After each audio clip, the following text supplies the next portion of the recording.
Finally, Chad and Jeremy have come back to do 2 podcasts.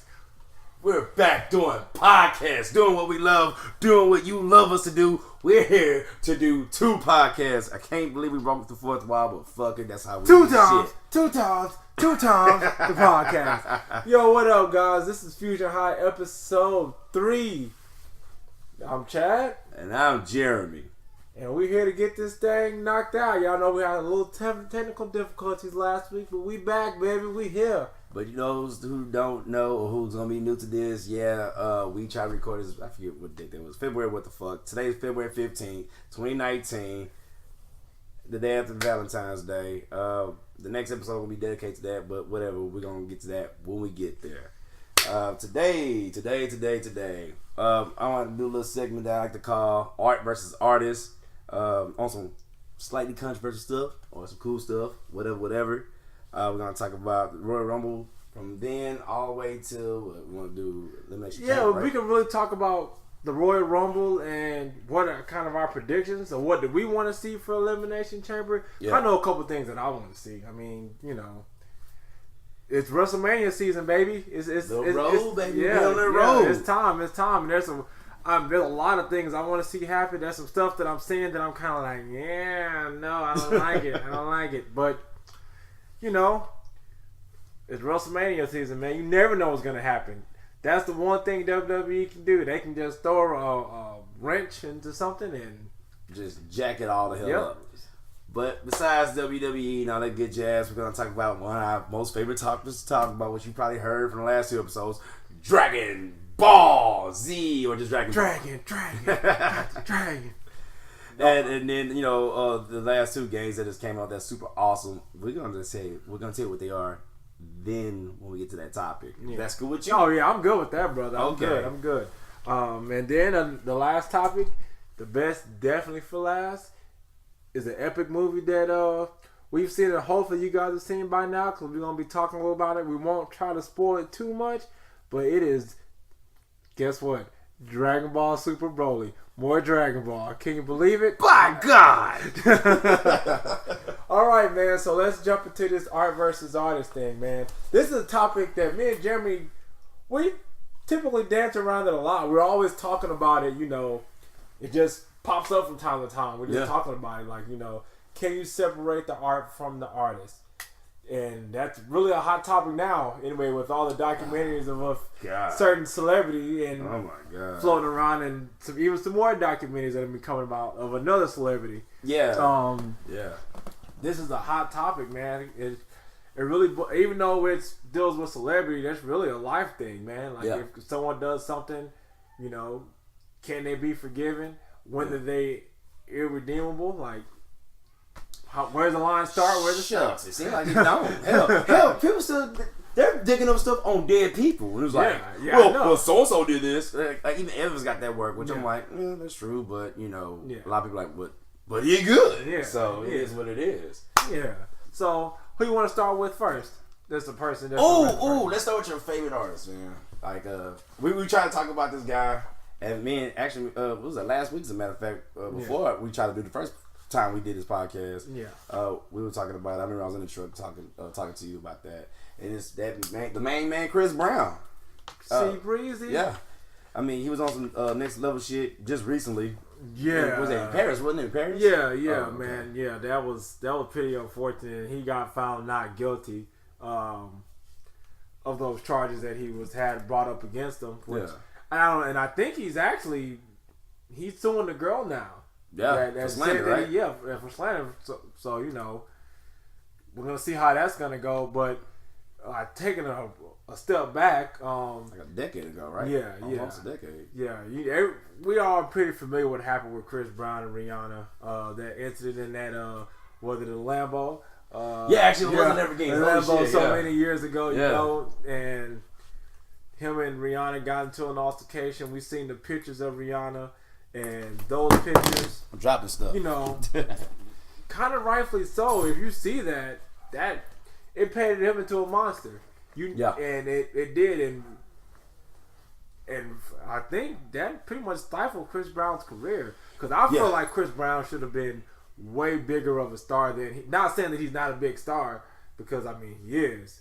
Yeah. But I think that would have pushed him. He was heading to be over the top. He was just gonna be everywhere. I think he had a double mint commercial back in the day, like around that time.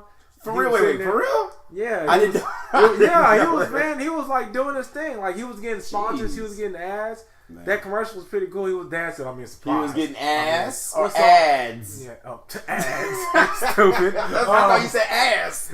Like stupid. Ass or ads? But yeah, man. But that happens, and it's like, you know, which, you know, domestic abuse is a terrible, terrible thing that, you know, nobody, man or woman, should ever have to go through, and he had to bear the sins of what he did for so long. Yeah. But I guess my whole thing in the art versus artist is, okay, what did this person do? They did something that's terrible. Yeah. You know, we all go through things that are bad. Maybe not that bad, but we all fall short. It happens.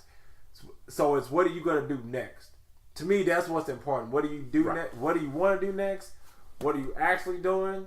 And, you know, are you still constantly growing? Because we're humans. That's what we do. You make mistakes. Because, I mean, mistakes. The world's a scary place if you can you make one mistake and that's held against you for your whole entire life. And that's all anybody knows. But that's the court of public opinion. Yeah, unfortunately. Yeah, the court of public opinion. And, you know, being a celebrity or artist, whatever you want to call it, you know, there's so many different names for stuff now. With that, I feel pretty much the same way as you feel with that, because with the whole Chris Brown situation, I questioned that before the documentary came out. I think when it came out last year, the year before last. Oh, if you haven't seen the documentary, so pretty much we know Chris Brown's story. You know, he's pretty much bad boy R&B. He had that happen to him with Rihanna, and he just kind of went down of a dark place. Yeah, a dark place, and he just, you know, he slowly pulled himself up out of it, and, you know, he's constantly trying to change and do better. I mean, you know, he went through things in the news, like being allegedly gang affiliated, things like that. But mama problems. yeah. But $15,000 a month. Get the fuck out of here. Yeah, I'm sorry. Bitch, write me a lyric at least. God damn. Yeah, I'm sorry. I'm very passionate about that whole child support shit, and I don't even pay it. Yeah, but it's like okay, he's done all this stuff, but he's still trying to change. He's trying to do right by his daughter. He's trying to change. He's, you know, doing better. So to me, in my eyes, that kind of, I won't say it forgives or expunges what he did in the past. Right. But it's like, you know, okay, he's human. He made a mistake when he was younger. He's learned from that mistake. He's had to deal with it. He's bared the weight of losing like a lot of stuff and losing his status pretty much. And you know, so to me, I'm like, oh, all right, you know, I can deal with that. But with that, not to interrupt you, like before, like I said before, the documentary came out. Oh, that's what I was trying to lead into. Was about the documentary, because it's like, well, because like when they was like bite marks on Rihanna, I'm going bite. Wait. You tell me this man was pummeling this chick and biting her? I'm going, statistically, there's not only the victim that might scratch, bite. You know, because said victim, man or woman, mostly women. You know, no offense if anybody getting offended by these words. It's mostly women, and they do that kind of stuff. And I'm hearing the accuser or the person who's doing the beating is biting her, and I'm going, that didn't sound right to me. I'm not, you know, and I'm not saying what he did is right. Don't think I'm condoning any kind of domestic violence or anything like that. No, not at all. I mean, he makes great music and stuff like that, but like something's up with that story. And then of course, the documentary come out, and also that little segment of said documentary is on YouTube. That's how I seen it. I didn't really watch the documentary. Yeah, the documentary. If you haven't seen it, you should really watch it, because that's something that I give him credit for. Is that when that documentary, but even when before the documentary, when all that stuff was happening, if y'all remember, you never really heard anything from him. No, he was pretty quiet. He pretty much, the way I looked at it back then, and he confirms it in the documentary, he knew what he did was wrong. You know what? Also on top of that, I think Michael Jackson told him to shut up, because remember he bailed him out.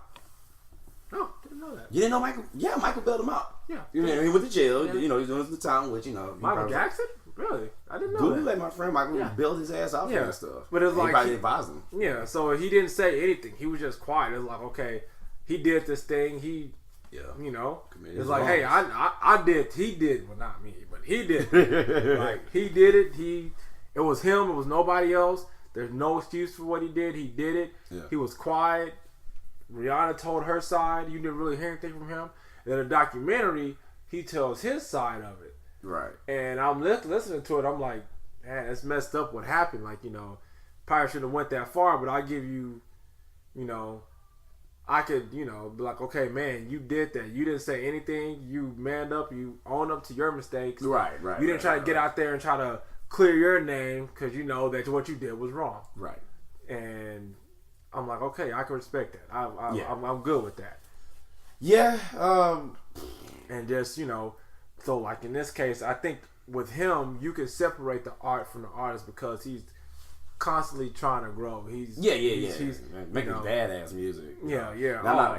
He's still a good person. Like, you hear him just. I mean, and I think even if he was, he's trying to fight Offset right now. Yeah, shit, but I mean, that's just industry shit. That's the industry. Yeah, that's the industry, man.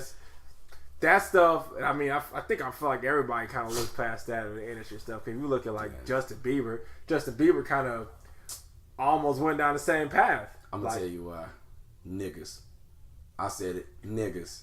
Hey, all right, Randy Savage. Niggas. Hey, it's the truth, bro. Hey, dude. Hey, remember there's a difference between black and niggas. You know it. Chris Benoit made a joke about it. Look that up. Black people versus niggas. It's a real fact. Everybody have them. Black, white, Hispanic, Asian, whatever the fuck. Hey, everybody got their bad people, dude. Yeah. But yeah, man, he just I feel like he's just an artist just doing artist stuff that they do for attention and all that type of deal. And in that case, you can separate it because it's like, okay, at least he's trying. You haven't really heard anything of him continuing to do what he did to her. And because normally that's kind of when that stuff keeps happening over and over again, it's kind of, it's a cliche now. Yeah. It's starting to become a cliche. Yeah, it's crazy. It's crazy and it shouldn't be. That shouldn't happen. But is there anybody you want to talk about? Yeah, we go. Let's go to the wrestling world real quick. My first one is this is gonna be a little conversation. Then one's gonna be like, this is gonna be a big one. Then the next one will be a little one, if you don't mind. Chris Benoit, like that. Chris Benoit, Chris. That's scary to even say for certain people, especially wrestlers. And with Chris Benoit, man, me personally, he's one of the top five. I say 4 to 5 technical wrestlers out there to me. Yeah, him, Chris Benoit, Dean Malenko, Dan Bryan, Kurt Angle, and I don't know who would be my 5th technical wrestling person, even today or yesterday. I have to go back in archives, but those are my top 4 at least. Yeah, and good list, very good list. Thank you. With him, what he did to his family and to himself is a tragic thing back in 2007. That he killed his wife and his son and himself. Ultimately, I still can't believe that. I still can't. That's what's the weirdest part about it. Now watching documentaries about this last year, talking to you, over the years, and listen to like Talks Jericho when he talked to what's his name, Chavo Guerrero, and the crazy part about it was. Damn, what I was gonna say, I forgot. I was on the roll. Yeah, it don't matter. It don't matter. But no, he was a great wrestler, and like people said a lot of great things about him. You know how to disappear on people. And he also, he had like a prankster side to himself too. Which that's funny because I still can't imagine that from him. Because when I watch him on wrestling, you know how I kind of felt about him being a champion. I wasn't a fan of it at all. His charisma was his charisma was pretty low, but his wrestling ability was top notch, but it's just him like talking and speaking was like watching like paint dry. Oh wow! Sorry. Like that was just how I felt about him at the time. Like I just didn't really care. Like when he got into the ring, and he was wrestling. I'm like, man, this guy is amazing, But I still remember that there was a pay-per-view, right? Yeah. And he didn't show up. It was that summer, and he did not show up. Yep, he didn't show up. That was all I'm gonna say. That's the weird part. That's what I was trying to get to. I was like, damn, I was on the road. That Monday, so Sunday wasn't there. It was like, what the hell is no show? But that Monday they had an episode, a tribute for Chris Benoit, and it was like that too. It was like everything about I can hear Benoit or Chris. Sorry, Jericho, you just Jericho now. Yeah. No, it's because that dude is destroyed Chris now. Jericho lost his name. He lost Chris. This is Jericho. But it's like I understand. I get it because it's like you praise this man. You praise this man for what he did. They literally separated the art from the artist. If you think about it, they separated them for real. Immediately, they were like, "Oh man, we're praising this guy for his artistry in the ring. It's beautiful." Then they found out what he did. Oh, cancel it. Pull the plug out. Where the paper shredders? Grab that. What do you burn it? You know, they have Chris Benoit on that computer. They just shot it. Pow, pow, pow. Yeah, they shot at it. But man, in my case, like. Yeah. When that happened, I lost any type of respect of his wrestling ability. Yeah. Any of that for him for what he did. Like that is insane. Yes. I did not. I lost. I did not. As a person, I looked at him differently as a person. Like I can't even like look at him the same. Like I know that he has the ability. I know he does. I mean. You can't deny it when you see it. He murdered his wife, baby, and a woman. Yes, I get why. And what makes it even worse for me, what makes it even why I can't even like look at him the same because he brought that in. He brought his personal life into wrestling. Because you remember the video? Oh, that showed you the video. Oh, yes, shit, that video when he pretty much said, "I want to do something so bad, my wife and kids they're not even gonna watch Raw." And then that happens. Yeah. It's like, dude, you pretty much said what you were gonna do. That's allegedly. That's what it seemed like. I don't know if you were cutting a good promo. Damn good promo. Or I don't know. You was really I don't know. Fucking but it's rocker. like, dude, I can't even look at you to say it because to me, you just confessed. You just said what you were gonna do. Like, and like that right there. Mm-hmm. That's when I can't separate. Like when you do stuff like murder. So you feel, if you don't mind me, and I get it's murder. Yeah. You don't feel like he deserved to be a Hall of Famer for his art. I know he ain't. I know he's not. I think he should be, but no. Could for his art, not because. I mean, dude, we as a nation, we liberate motherfuckers who did wrong or bad over the years. This guy killed his family, but then you're also the same person, and it's also out there. But you have to that his brain. His brain was his like brain, a 70 or 80-year-old person. Oh, definitely. Because from the moves that he did, he had to diving headbutt, fucking wicked chest out. That dude was aggressive. Yeah. You watch some of the shit. I remember. He hit the table. I remember. God damn. I remember those matches that he used to have. But it's just you killed your defenseless son and your wife. Yeah. Like, and then yourself. You took the pussy out. Too, man. You couldn't even stand. You couldn't even be man enough to be like, well, I did that. No, you're gonna kill. You killed yourself. But do you think that was all him? But see, even like I said, and you know what? And a lot of that stuff, and a lot of that stuff that happened to him. Yeah, it has to do with a lot of the concussions, depressions. But that video is just so condemning, though, bro. Like that video.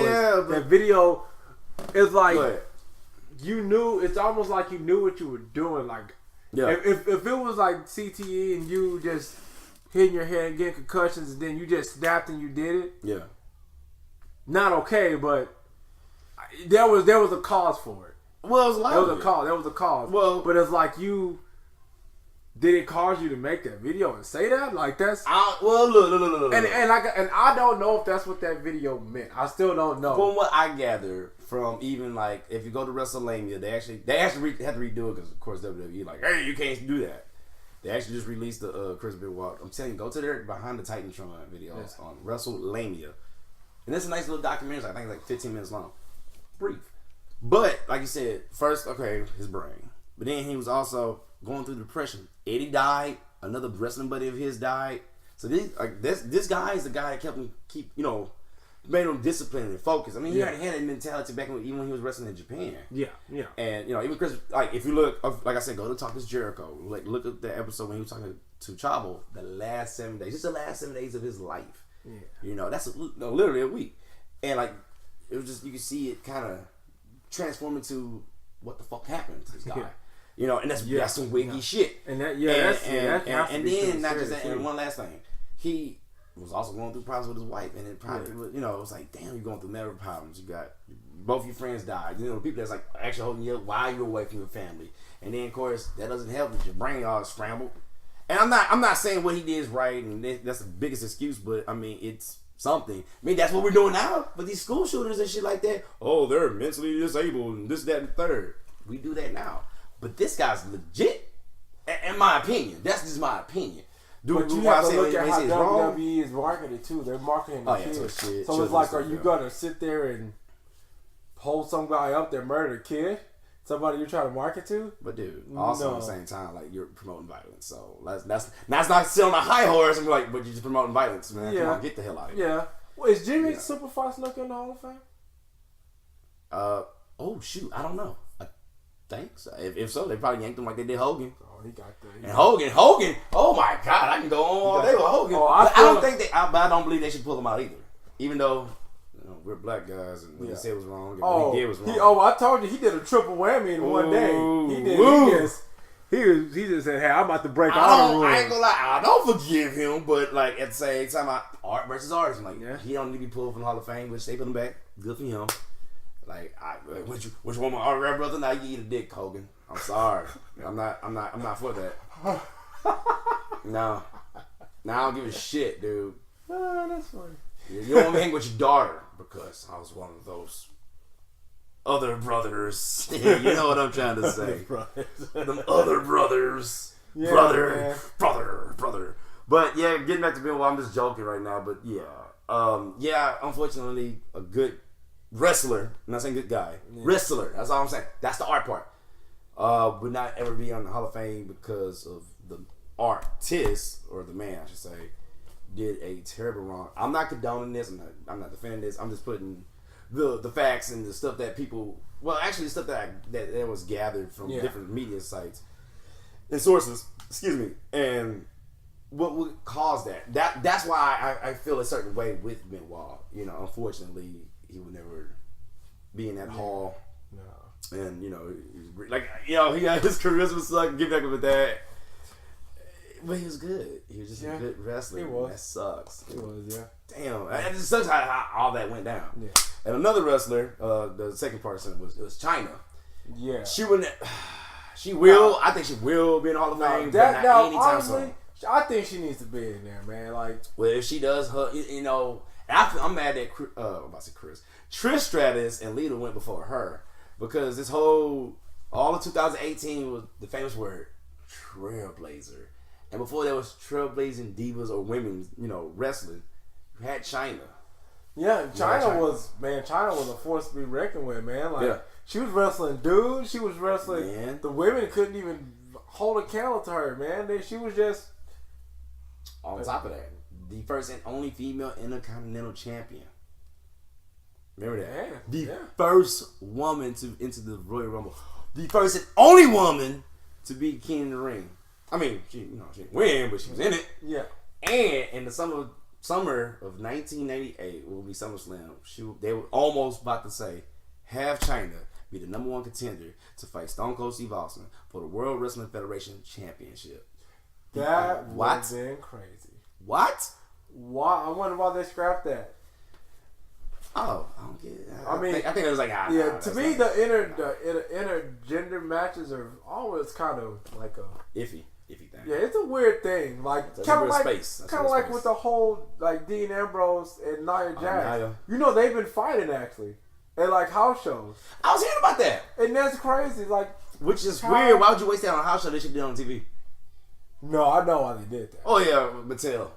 Their deal with Mattel. You ain't really supposed to do that. That's the deal they had with Mattel.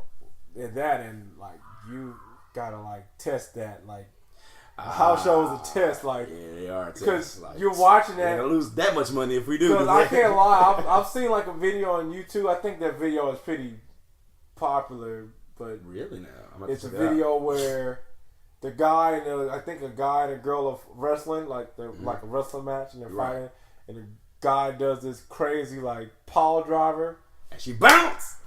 That was insane. Oh, is that something I showed you? I've seen that before. Oh my God! I was like, why did she bounce? It's a cringe. It's cringeworthy. That's how I feel about the intergender matches. That's how I feel because it's like that.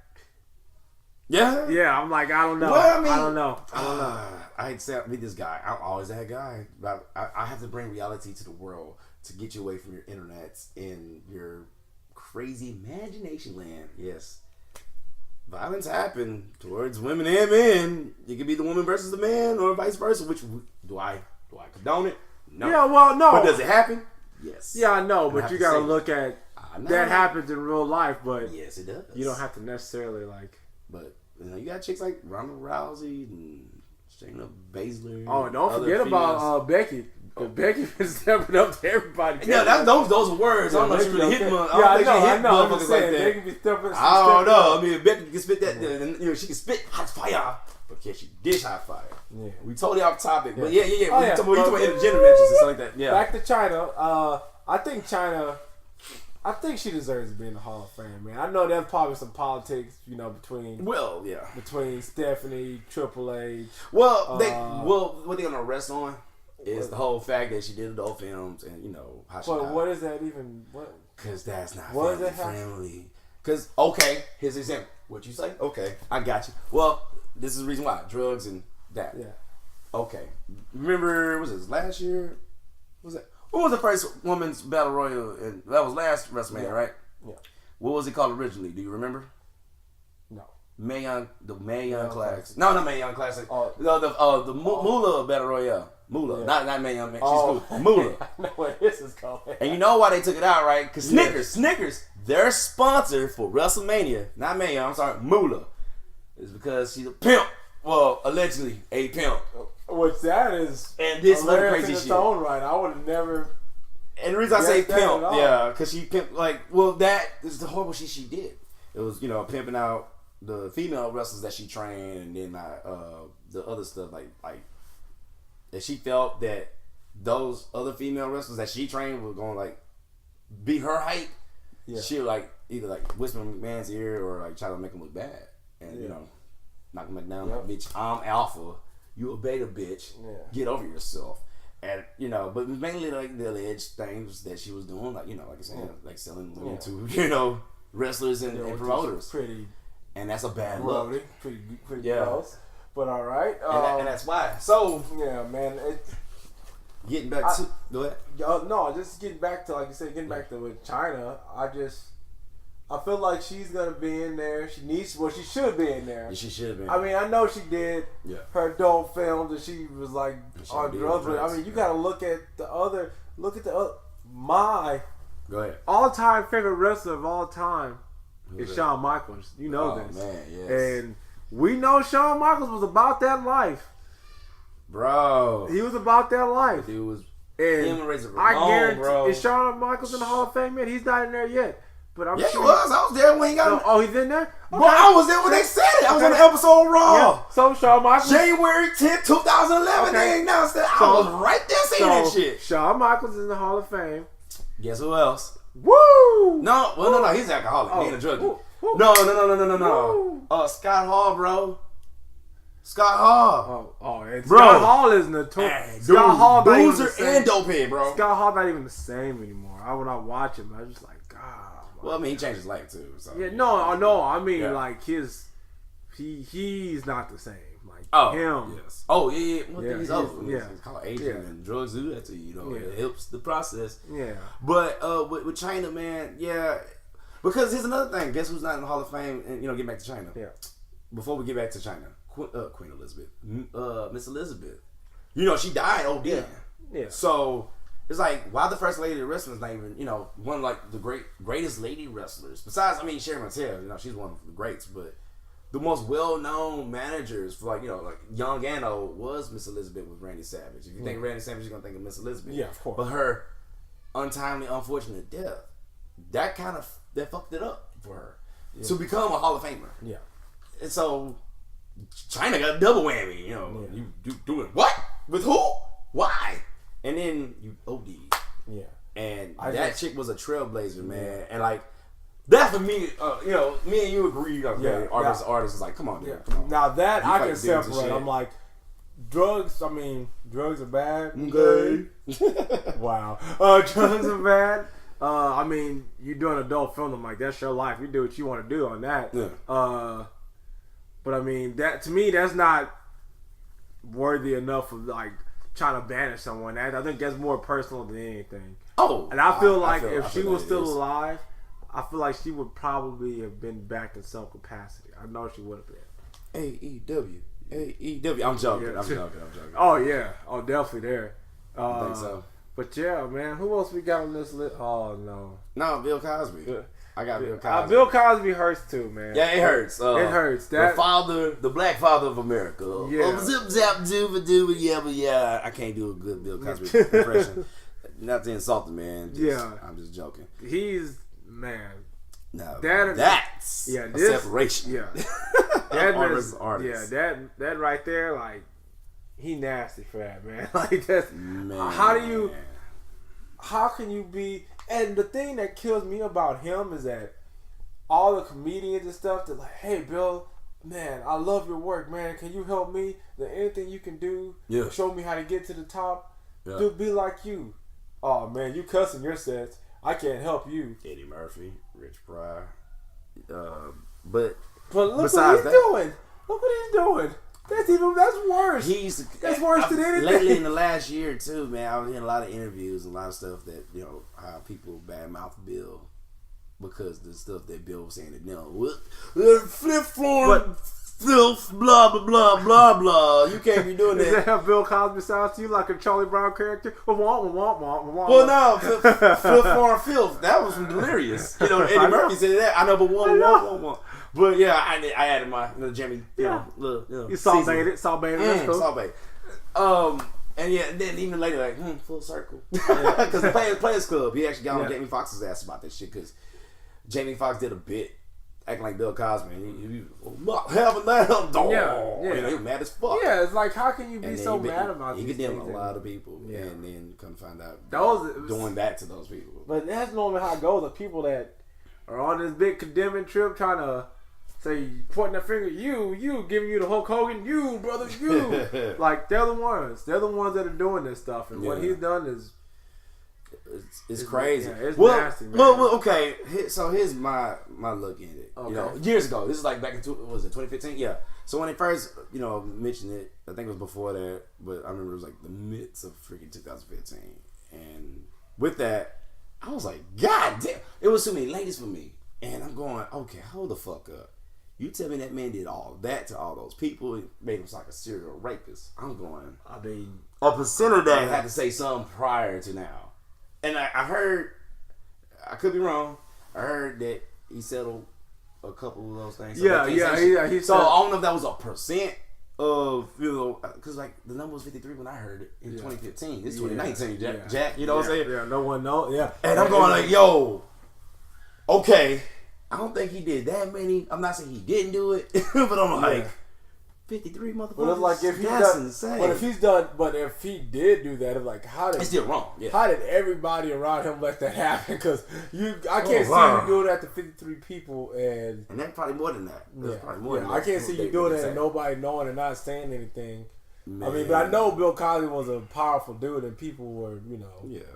I'm not gonna say they were afraid of him, but they knew that he could bury them, Yeah, well, in careers. Yeah, career. What really was the hurtful part about the whole, like the hurtful part about the whole Bill Cosby thing was, of course, obviously it's a Cosby show. That's a show that Father of America. Yeah, man. Well, it showed because it's two things that, and it showed, in a different world. But we'll get to a different world in a second. Yeah. It showed that there is such thing as a black family.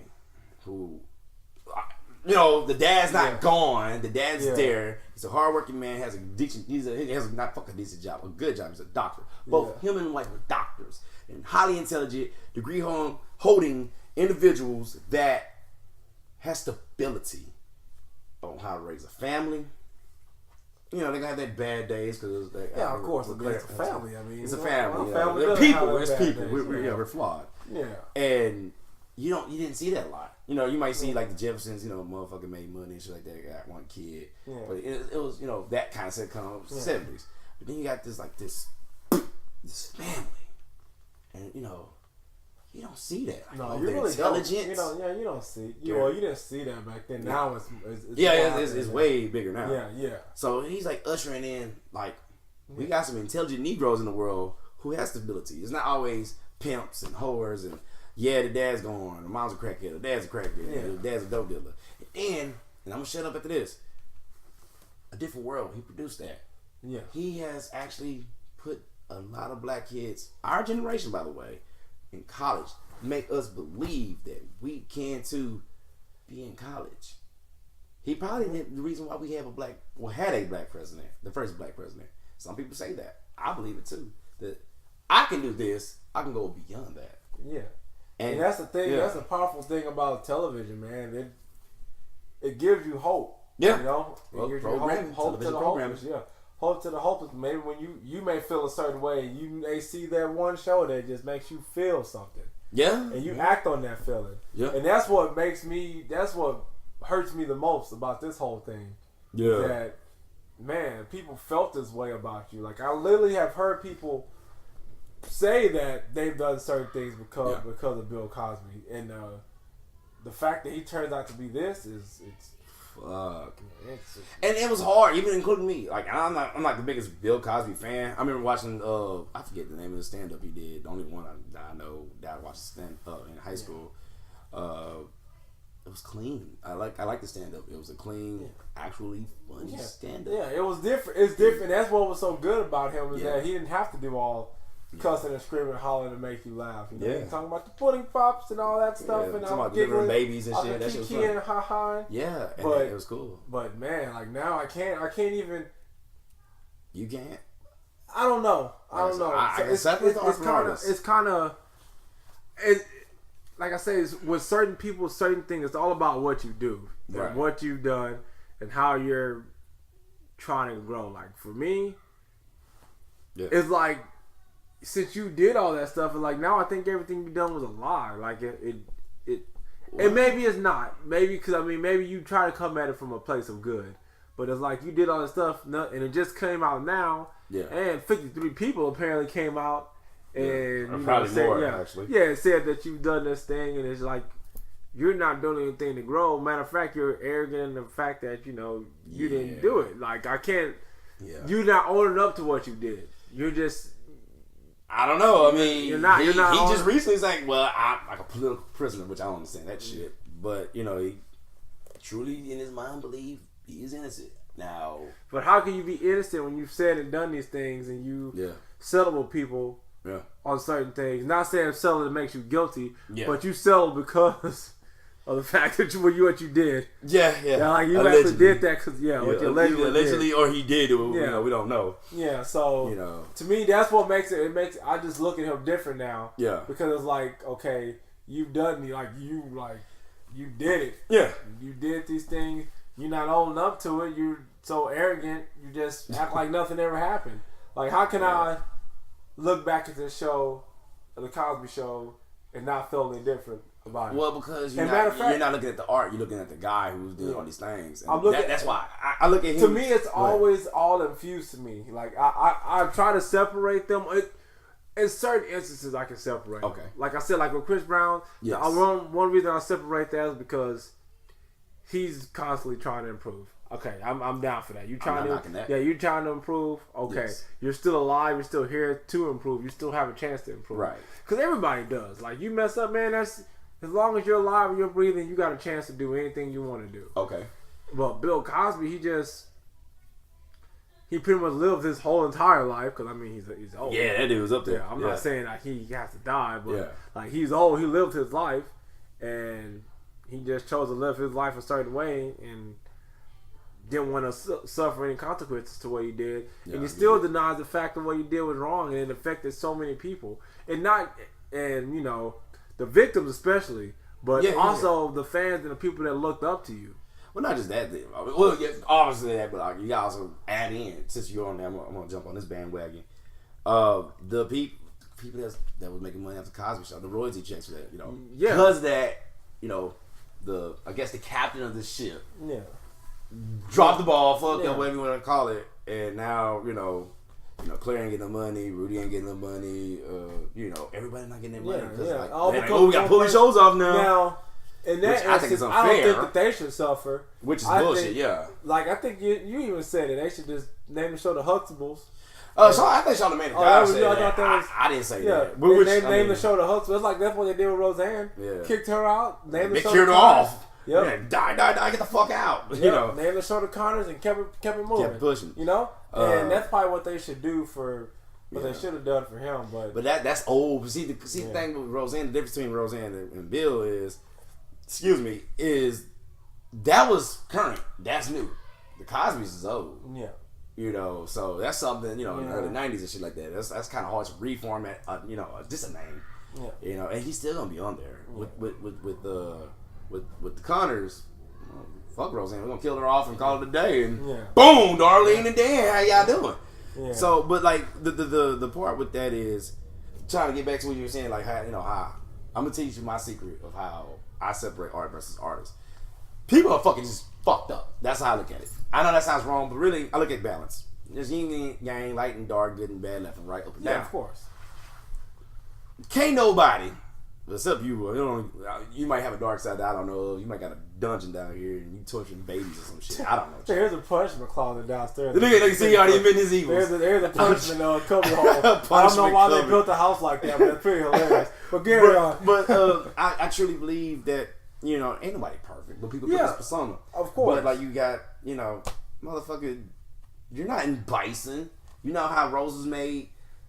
I know this sounds crazy. So he's psycho power. It's just one soul. So Bison was like, hey, there's a good side of the soul, there's a bad side of the soul. He purges some of the good part of the soul. That's Rose. He's the bad part of the soul. Oh, that's hilarious. He purged himself of himself and married himself. That's hilarious. Yeah, so that's crazy.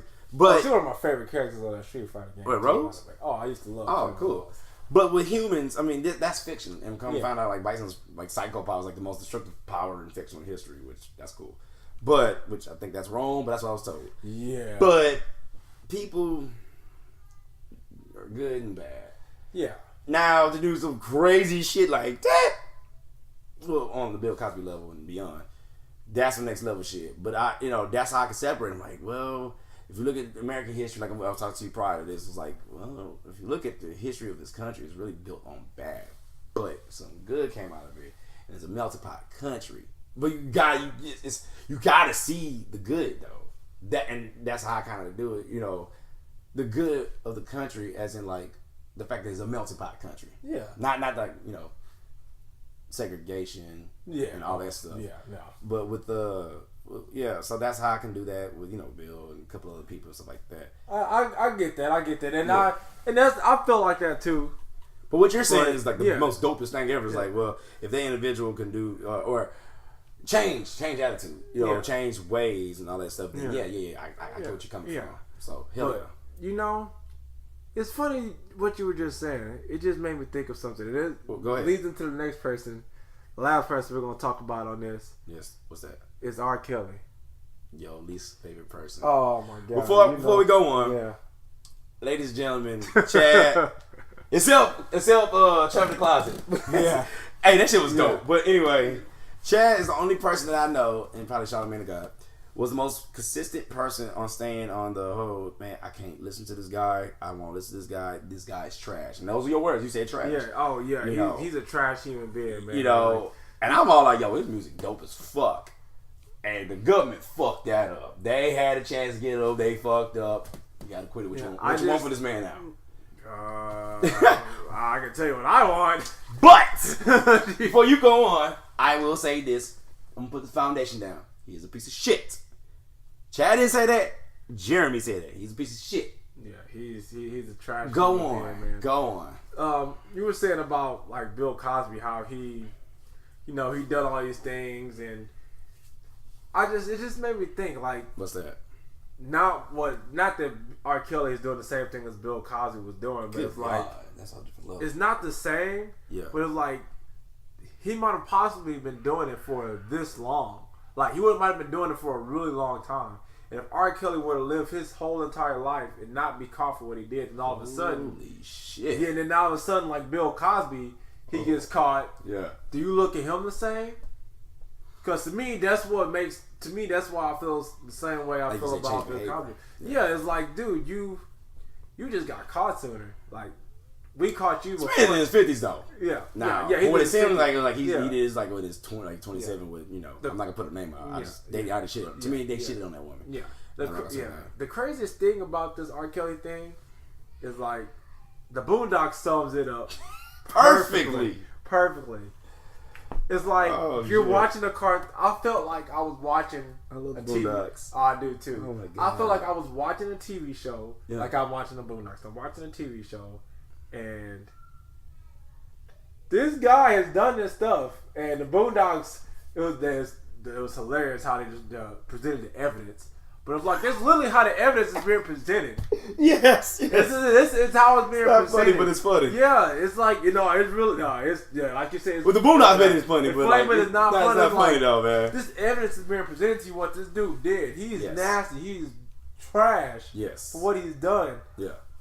But there's a group of people that don't care. Women. That's the crazy part. Most of them are women. It's like they don't care. They just want more music. It's like, I don't want to hear nothing from him because I can't even look at his music the same anymore because now you're singing to me, age ain't nothing but a number. I guess it's not. Well, with that one, to you. I ain't gonna lie. Not to you.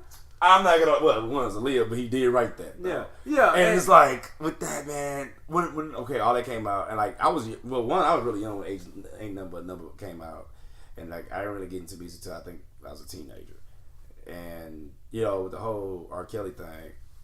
I caught on to him like, oh shit, and he's in the background, the cover of AJ Number, bald headed R. Kelly, like looking in the background, like yeah man, and I'm going, dude, you see the album cover, right? Yeah, it's been. And it's like that's some creepy shit. The signs have been there forever. In this documentary, I wanted to cry. That first episode was the only one that made me like feel a certain kind of way. I'm mad at that first episode. No, well, that's one with R. Kelly. I mean, with Aaliyah. With Aaliyah. Because it was like, I just felt that's bad. why I want to say the name. I just didn't want to put a name on it because they shitted on her, in my opinion. Yeah. They put too much time in it. Like 30 minutes out of 45. I just felt like I felt for her more than probably more than anybody on that whole documentary. Right. Because one, she's not here to defend herself. Yeah, and two, that's why, her family just pretty much were bought off like $100. That's what they say, though. But that's what they say. Yeah. We didn't hear their side either. Yeah, which I'll be very interested to hear that side. Hopefully they never ever do another documentary. Other YouTuber, by the way, was saying that the parents was very upset about that, and what was said mostly are not true. And I wonder, it's like, why would you even make a documentary like that and sit there and be like, oh, they were paid off for like $100, and it's a lie. It's a lie. Like, cause I saw that and I was like, I threw up my mouth a little bit. I'm like, your daughter was worth $100 funky ass bucks, and I know it was like the mid '90s. I'm like, yo, $100. I mean, I was a kid. Get you somewhere, but they don't get you far as selling motherfucking children. I can tell you that much. Like, God damn. I just felt so bad, man. That was just terrible. a horrible. It was just. Well, like I think I've told you this before. Yeah. When that stuff happened, I just felt like I was still pretty young. Yeah, and when all this happened, but I just knew something wasn't right. Like, wait, you talking about the Aaliyah thing, or you talking about the sex tape thing?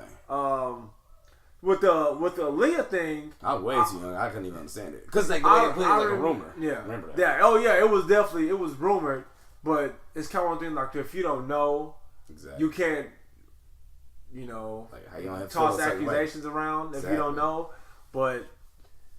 Just like with the whole like sex tape thing and everything in the trial to the sex code. Yeah, it's just like, dude, he's been showing y'all forever how he is, and all he has to do is step in the name of love, and people were good. I'm like, no, dude, this is nasty. That's my song too. I ain't gonna lie, dance with and that's the that's the thing is like we as consumers. Yes, there's lots of people who I really like as an artist. Yeah. That if they done something crazy, and I really care, it will crush my soul. It really would, because it's like you identify with music on so many different levels that like we probably can't even understand ourselves. As music, when a good song comes on, it just does something to you. It's like this man, people got married to that song, and. Yeah, maybe they knew, didn't know. Cause sometimes the internet isn't as powerful as it was back then. Nah, we just had pretty much. No, we didn't put that much information out back then. With the internet, that's what it is. Yeah. We pretty much grew up with it, Yeah, and pretty much the internet, you could get everything that you got. Some people didn't really know. Yeah, and it's like, blah. Sorry, my throat's drying up here. But it's like, yeah, we like this dude, man. We liked R. Kelly. I used to like R. Kelly. I really did. But when this stuff happened, dude, it's just put a bad taste in your mouth, huh? Yeah, it really did. And it's just like, man, I just can't believe. I just can't understand for the life of me why somebody would do this to a child and continually do it to children and people want to like. Well, now, especially now. Back then, like I said, we didn't have the information and technology that we do now to, you know, see everything that happens to anybody on the internet at any time. Okay. So maybe a fake pass. Maybe you get a fake pass. Right. I don't know. But now, this dude's nasty, and we all know he's nasty. Why people still want to see him? I wouldn't want to see him.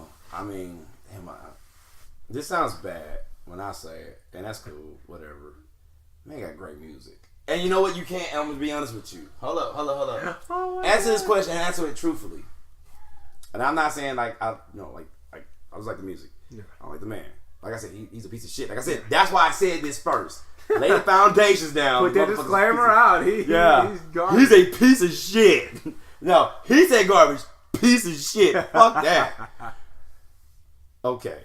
What's the question? Can you truly delete R. Kelly? Answer that honestly. Think long and hard. Can you delete him? Can you not delete, but like, can you mute him? I already know the answer to that. What do you mean? Because that's what people want to do. They want to mute R. Kelly. And I'm like, you can try. But can you? Honestly, I don't know if you can. Want to know the answer to that? I think it would have been done already. You can't. Why? You can't mute R. Kelly. You can mute his songs that he sing. You know how many songs that he wrote? Yeah, that's true. You're not alone. So you gonna take away Michael Jackson now? Whitney Houston? Damn. Neo? It's a lot of people. You can't mute this man. That man everywhere. Unfortunately. That's the art part. Well, you start with him. Is what you start with his. So you're gonna take away everybody else's stuff? No, you're gonna start with he wrote, but that's R. Kelly. No. But I don't know if that's ever happened before. That's why this is such a crazy of an instance, man. You can't mute that man. It's impossible. Yeah. So put him away.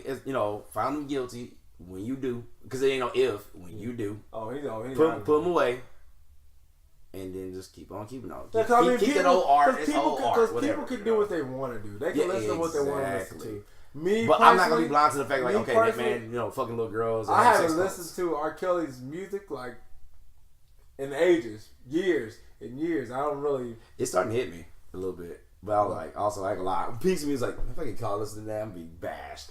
I ain't gonna lie. I think it was yesterday it came once. And it was still in the name of love too. Oh shit! Swear to God. And I was like, I'm on a truck driving too, dude. And I was like, damn, I can't listen to this shit. You was the dude at the Boondocks trial. No. Because he good. I would never protest. I would never protest. No, I have daughters. You have daughters. Yeah. Fuck that shit. No. I'm like, yeah, you good, nigga. But you gonna be good in prison. Don't worry about it. You be good in prison. You better sing for the motherfuckers in showers. Nah. Yeah. Like I said, it's the art. And I felt funny because I was like, everybody hate this, man. Yeah. And I'm not trying to be a follower. I'm like, I just don't feel like arguing. Like, and it's like, it does feel a little funny. Yeah. On that note, too. It does. It's like, shit. See, that's the thing. It's starting to feel funny because they keep telling me this shit. It's like, ow, no. Because I love his music. Yeah, I love his music. Yeah, I mean, I understand, dude. Like, he made great music. Like, but it's just but it's not sex. It was like the dancing part. But it's just like, I know now that I truly, really know. Yeah. Because before there was But do you really know, though? How can you say that? Were you there? Were you holding the camera? No. Were you holding the camera? I was nowhere near. Because you said you know. No. I don't know. I just been told these things. Yeah. How do you know? I'm just saying, man. That's true. Somebody actually said the Illuminati trying to get them. I'm going, wait. Okay. Okay. I swear to God. Okay. There's a video on YouTube. I was like, do I press the button? I'm like, I ain't watching that shit. No, I'm not going to sit there and waste, I think, 15 minutes of my life listening to like these quote-unquote possibilities while the Illuminati is trying to get rid of R. Kelly. Oh, my God. That's the thing. I swear to God, somebody's doing that. And I giggled my ass off. I giggled my fucking ass off when I seen that. And I'm like, dude, that tape is out there. That tape was out there. Like, I'm talking about the Apparently, there's a second one too. The first sex tape. He gonna try to blame his brain. It's my brain. Yeah, and like, I wish your point was so on point when you said, "Well, why nobody in prison? If that's his brother, why ain't nobody in prison?" Like, what happened? Like, what's up? Like, the brother in jail there. Yeah. Like, I wish that tape was Jeremy, out there, bro. You are my brother. I wish somebody would. Oh, German suplex. Oh, bam! It was with a bridge. It was Chad. Daniel Bryan flying knee. V-trigger. You getting it all. Tell me. You getting tiger knees, tiger uppercut. I'm gonna kill you. No, I'm killing that fuck. No, you don't lie like that. No, dude. man. You don't I'll lie try like to kill that. you on that one, Forget man. Like, you're not gonna put that on me. I'm not gonna lie. I'll try to kill you. You gonna put that molestation? No, I'm sorry. Statutory rape on a young person. What the fuck is wrong with you? Yeah. So, and the fact that his brother ain't kick his ass is a sheer miracle too, or try to kill him. Yeah, it's a sheer miracle personally. Oh my God, I will fuck you up. But like you said, getting back to what you're saying, probably why he was on that documentary. That boy probably couldn't wait to tell. Man, I couldn't fish. You know, he made a song from that I Admit song, right? That shit was trash too. Oh my God. But to finish this topic, yeah, I'm feeling grody. We get this topic. You can separate the art from the artist. I think it just depends on what they've done. What they've done, what they're doing to improve, have they improved, and I think that's pretty much it. What do you think? Well, to add on to that, I totally agree with you. Yeah. And also remember, man, people are people. People are human. We're human. We're all flawed. Yep, we all are, man. Nobody is perfect in this world. All we're trying to do is be better. That's all you can expect from someone, is just to... Yeah, when you doing bad and on bad. Yeah, man. And can you recover? Yeah, can you recover? You can't be so arrogant in the fact that in what you're doing, which that's what R. Kelly was. He was just arrogant. The pipe of R&B. The pipe... God damn! Let's end it with that one. Oh, my God. Oh, yeah. Please, that's... oh, my God. Guys, I hope we never have to ever talk about this again, because... I need like 32 showers right now. Oh man, I can talk about it because it's life. Yeah, it is life. It is life. You shouldn't shy from life, even though sometimes it makes you feel a certain kind of way. Yeah. Holy crap. So now, let's talk about some wrestling. Man, the Royal Rumble. How'd y'all feel about it? I know, me personally, it was cool. I dug it. I really dug the Women's Royal Rumble. That might have been my favorite thing, actually. That one? Yeah. I think it was like 57 minutes long or something. The Women's Rumble was pretty dope. Keep going. The Women's Rumble was pretty dope. I love the fact that Becky Lynch just beasted the whole night. She really stole the show, man. Yeah, she did. I concur. She stole, man. Oh, that match with her and Oscar was so good. It was. It really was. Yeah, it was a clean. It was a clean win. It was a clean win. So good, and that's why I really enjoyed the fact that she came in and she won, because she deserves it. She really does. The match with Brock Lesnar and Finn Balor, it kind of went the way that. Oh, that one. I thought it was gonna go. Apparently, there's nobody that could beat the Beast. You need, a taser, Bear mace, a taser, and a shotgun. Yeah, you need something to beat the slave Brock Lesnar, man. But that match was really good, man. It was really good. It was kind of reminiscent of the Daniel Bryan and Brock Lesnar match where, you start getting that hope, man. You start jumping up and down. I know, it did. Yeah, I know I did. I was like, oh, yeah. Then Finn Balor, I forgot what he did to Brock Lesnar, but Brock Lesnar flipped that switch and just went bananas. I know, by the way, we're like, 3 to 4 weeks late on this, but it's gonna climb up to now on this conversation, and I'll keep going. I'm actually agreeing to all this. I'm gonna put my input to it when it's time to. But there was one match that was just kind of meh for me, and I can't believe I'm about to say this. Everybody said it. The Daniel Bryan and AJ Styles match. That match. What in the hell, right? That match, I couldn't understand why that match it just wasn't that good. It was okay. It's a pay-per-view match. That's the worst part. You can't be mediocre in a pay-per-view match. People paid their first match. People paid to see that, and people paid to people paid to be there to see it, and people paid to see it. That and first that's an insult, match bro. was their first match that they had was amazing. Man, Oh my god, it's good. It was so good.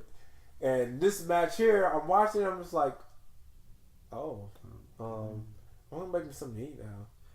And y'all probably don't know, but Bryan is one of my favorite wrestlers. So is AJ Styles. Oh yeah, they're both phenomenal. Hey-o. They're great. That match was just, I'm like, I guess because of the people that's in the ring, I just figured that match is gonna just be like. And that's the problem. I think that's the problem. Yeah, we know who they are, how they do it, and they've been doing it forever. Yeah. And the next thing you know, they're wrestling safe. Like, well, we got something to do tomorrow. I'm like, you're freaking you better throw caution to the wind. Make that happen. Oh, by the way, getting back to we're still talking about Royal Rumble. So the women's Royal Rumble was 71 minutes and 22 seconds long, and then the men's Royal Rumble was 57 minutes and 23 minutes long. 23 seconds long. And honestly, the men's Rumble was kind of. It was cool. Yeah. It was cool. It was cool. I do like the NXT guys that came through. Yeah. That was cool. Yeah. Alex Black, Johnny Gargano. What's that guy? The Bruiserweight guy. What the hell's his name? Pete Dunne. Pete Dunne. Yeah. Oh, that was pretty cool seeing him there. Yeah, that was pretty cool. I'm happy my boy won. Seth freaking Rollins, son. Yeah. It was rumored. I was like, how they gonna do this? Because I kept hearing it from like all these blogs and shit, and I'm going, if so, how they gonna do it? Yeah. And I like it. I actually like how they did it. Like I said, I'm with you. It was kind of like it was cool, but that's. I mean, it's WrestleMania season. It's setting up for something good. I was thinking that Braun Strowman was gonna come in and help Finn Balor win the belt, but he didn't. Instead he's in the Royal Rumble and he lost, which I'm very confused on the booking of Braun Strowman. Like they're putting him all over the place. Like. 1 minute he's in a contention for the title, next minute he's destroying everything in sight. The next minute he gets squashed by Brock Lesnar. Was that Crown Jewel? Yes, Crown Jewel, like 5 squashed. 5. I mean, I know Baron Corbin did something, but I mean, it's Baron Corbin. I mean, come on. He's fighting him at Elimination Chamber. I don't know if you've seen that. No. It was announced on the internet. It was not even announced on television. Who's fighting who? Don't you tell me Baron Corbin's fighting Braun Strowman. Oh, and it's a no disqualification match too. So that means people are gonna be jumping in there doing whatever. Oh my god! Here we go. Hey, we're gonna make changes here to WWE by putting the same freaking matches yet again. Even though we say we change it, we only change how we announce the shit. You jerks. Yeah. Oh my god, this is just killing me. Yeah. But get back to the Royal Rumble. Yeah. So Seth Rollins winning the Royal Rumble. Pretty good. I'm happy with that. Oh, hold on. You got the creme de la creme with this whole fucking thing. What's that? It was they rinse and repeat, but they just use somebody else. They, how Nia Jax was number 30. Now, on that one. Hold on a minute. On the men's, so she's number 4, the 4th woman, whoever joined the Royal Rumble. Let's talk about that.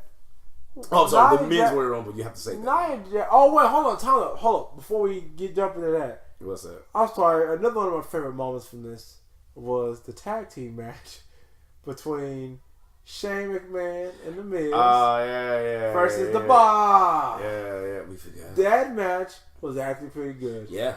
It was. Yeah. And I felt like Miz won the Super Bowl ring. He was going to announce he was going to Disneyland. How happy he it was like legit. Yeah, how it was happy legitimately he like how he was with his dad. face. Like, I was like, wow, this is... I like this. I can feel the emotion. I'm buying. And Shane McMahon still got it. The Miz has always had it. I think Miz needs to be a future champion again. He needs to be heavyweight champion. That needs to happen. Yeah. Stop this mid-card shit. Yeah. That needs to happen. He's the Miz. But this is upper mid-card. Yeah. So, that's good. But now back to Nia Jax. Hurting our truth. She needs to stop this. Versus Jeremy. I told you. Oh, here it goes. I tried to get in front of this before Jeremy brought it up. He wouldn't even let me you baby D and I'm the wonder.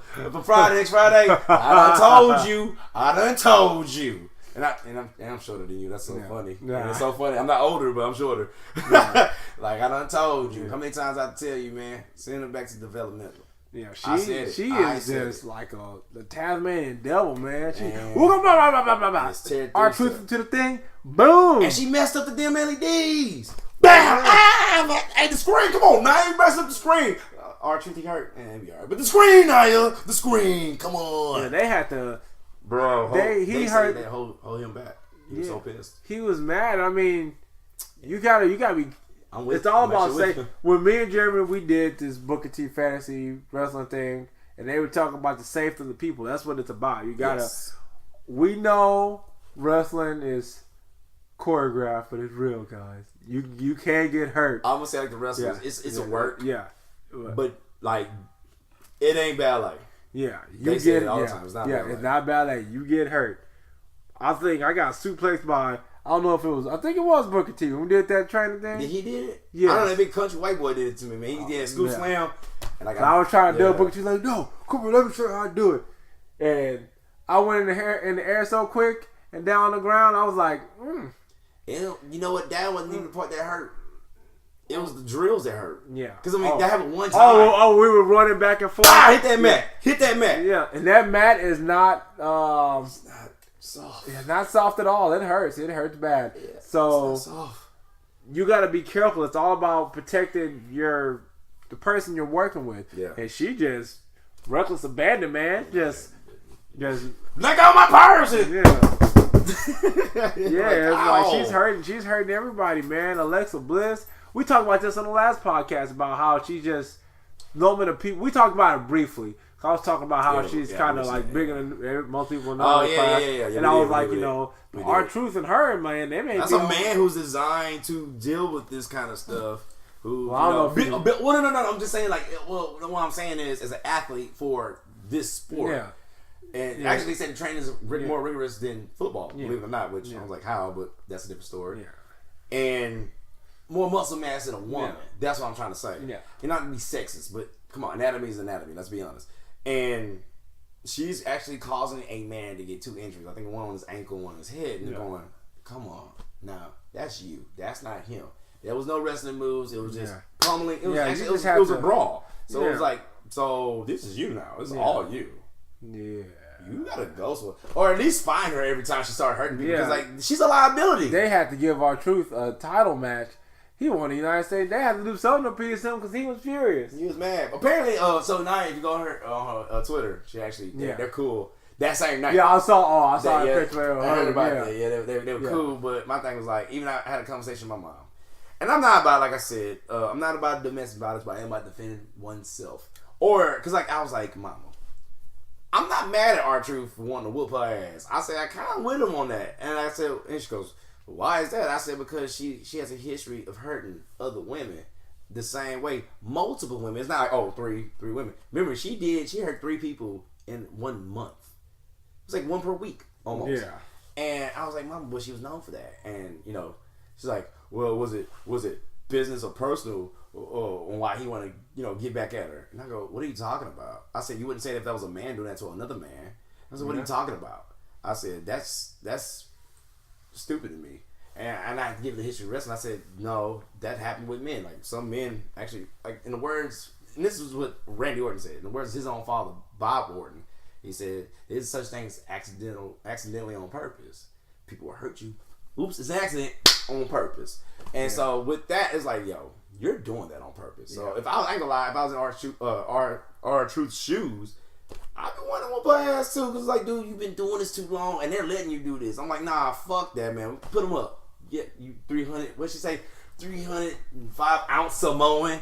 That's what she said. Hey, let's go. 18-pound chick. Let's do it. That's how much that is in pounds. Cause, dude, I'm like I said, I'm not condoning men fighting women just be doing that shit. But it's like, dude, you doing that on purpose. Now you're doing that on purpose. And I'm worried about self-preservation at this point. And that's just plain wrong. Yeah. But overall, everybody's cool apparently. So everybody's cool there. Now we got Elimination Chamber on the heels. It's coming on Sunday. Let me see what matches we got here. Oh, well, let's get to the climb of all that though. Let's give props to your boy. He's starting to become one of my favorite ones now. Daniel Bryan, dude, he's such a great heel. And we talk about this. Have you seen that belt, son? Have you seen that belt? The heavyweight championship? Heavyweight championship that boy is can smoke amazing. your belt with right out, dude. He had turquoise. I was like, that belt is fire, dude. That is an amazing belt. Oh, I love what he's doing with his character. Oh, man. It's beautiful. Yeah, Daniel Bryan Before we even get to the Sunday shit, let's talk about the build up to Sunday. Yeah, we can take a step back, dude. Because now I think about it, so Daniel Bryan. Yeah, right. I personally want to see Daniel Bryan be champion for at least like another 6 months to that long. Yeah, because I mean, look at what he did. Look at how far he came, man. Look at he was retired. Yeah, retired. For like 2-3 years. Yeah, he was retired in like the height of his career was just like taking off. And it's like, nope, injured, sorry, retired, and he comes back to finally win. And you see how like how they transitioned him back in. It was real slow. And I was like, oh man, he's gonna be a part timer. I was actually worried about that. He was gonna be a part timer, and I was like, oh man, he's gonna be a part timer. Yeah. They had to make sure. It's not gonna be as good now, but make sure he's good. But he money now. Oh yeah, and not just that, man. The whole I think they say he decided to be heel. And he's a great heel too. Man, and I love what he's doing with his character because it gets better and better. His real life. Right? It's believable. It's amazing. I like it. I really like it. Take notes, WWE. Quit the script shit and like, man, let them people be them and let them learn the hard way. Even you know what? I was just talking to my brother-in-law today. My sister's husband. We were talking. I asked him. Oh my god, this is bad when a lover of wrestlers is like, I'm not going to a wrestling show because actually after they do Elimination Chamber here in Houston, they're on 4 hours away from Houston to Lafayette, Louisiana, my birthplace, by the way, and I happened to talk to my mom. My mom's in Louisiana, by the way. Yeah. Oh, she is? Yeah, my sister.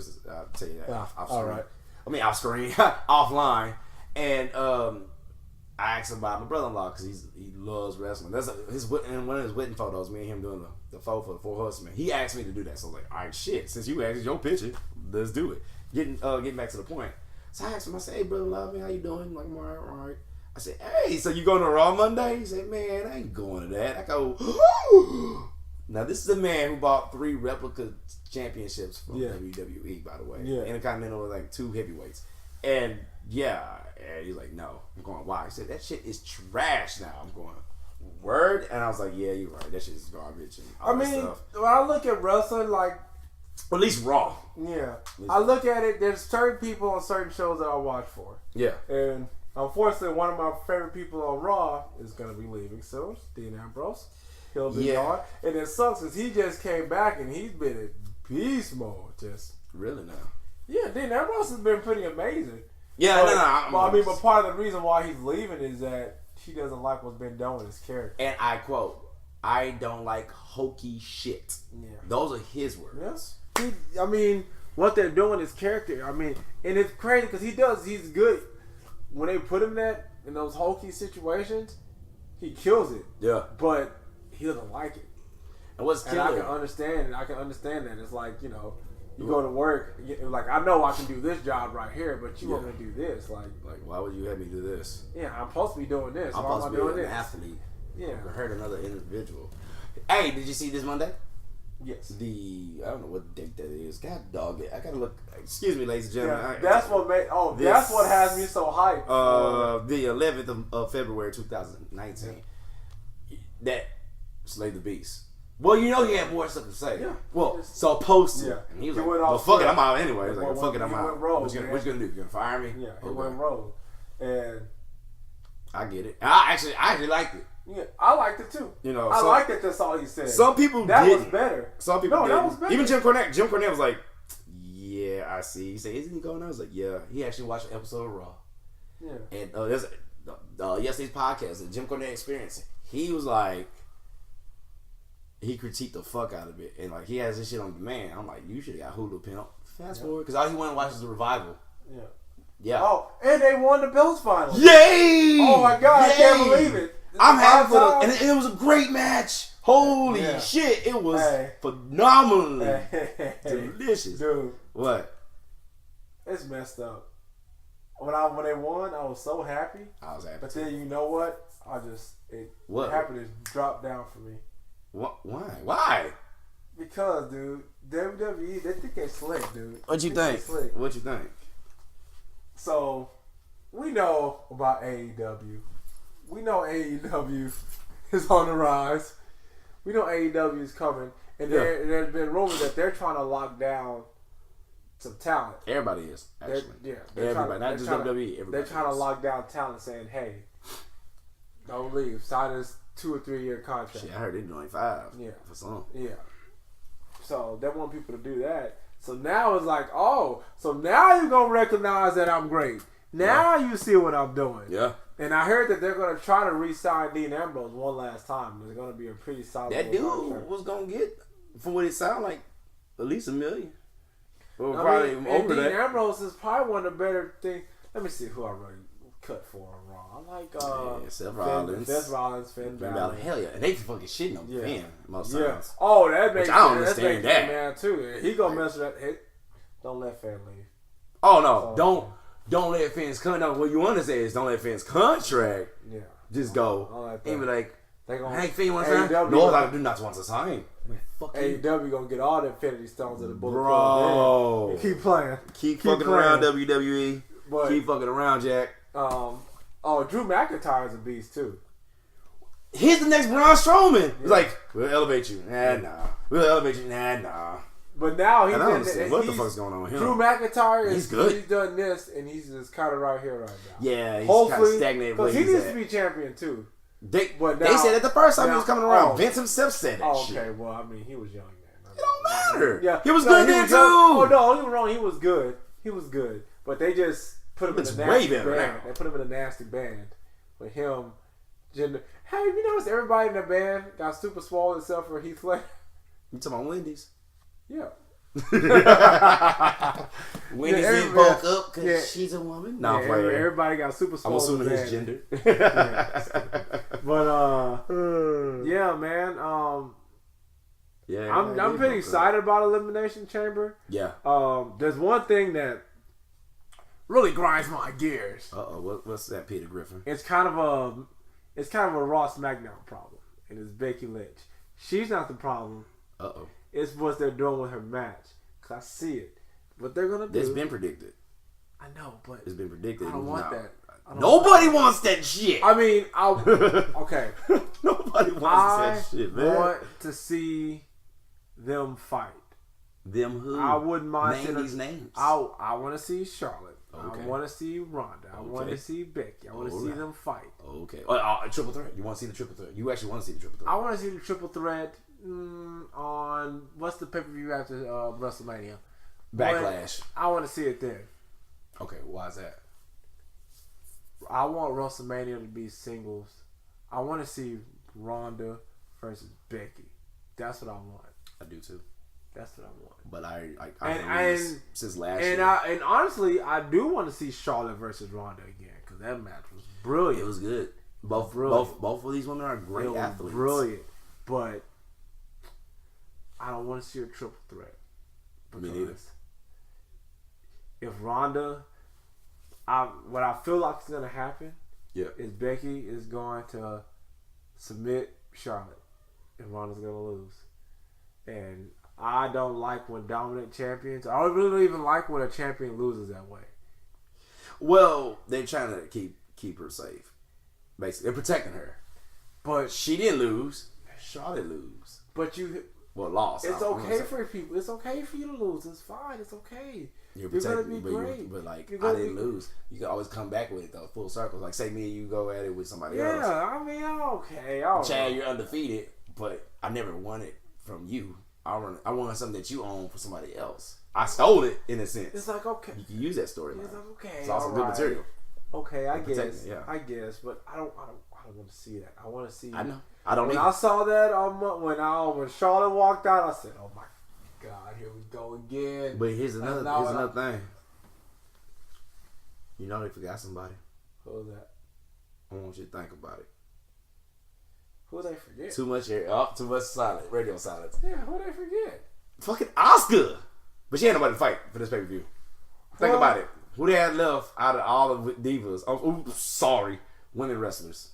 Who was the champion of Asuka, right? Yeah, they forgot about Asuka. She's not fighting here in Houston. All they had was Lana. Dude, because it was only I think it was like 2 people left. But wait, why can't Charlotte fight her? She's called. Wait, what the fuck is she doing? No. Holy crap! Oh no, she's in the storyline. That's the thing. She's in the storyline. What does that mean? She's in the storyline. You want your future maybe Raw Women's Champion, quote unquote, lose against the WCW. Wow, the SmackDown Women's Champion. Lost against her already. Wasn't matter. No, she didn't lose. Well, she did lose, but it was a ladder match. Nobody got pinned. Oh my god. Once again, protection. So all they had was Lana. Who else? Who's the other lady they had?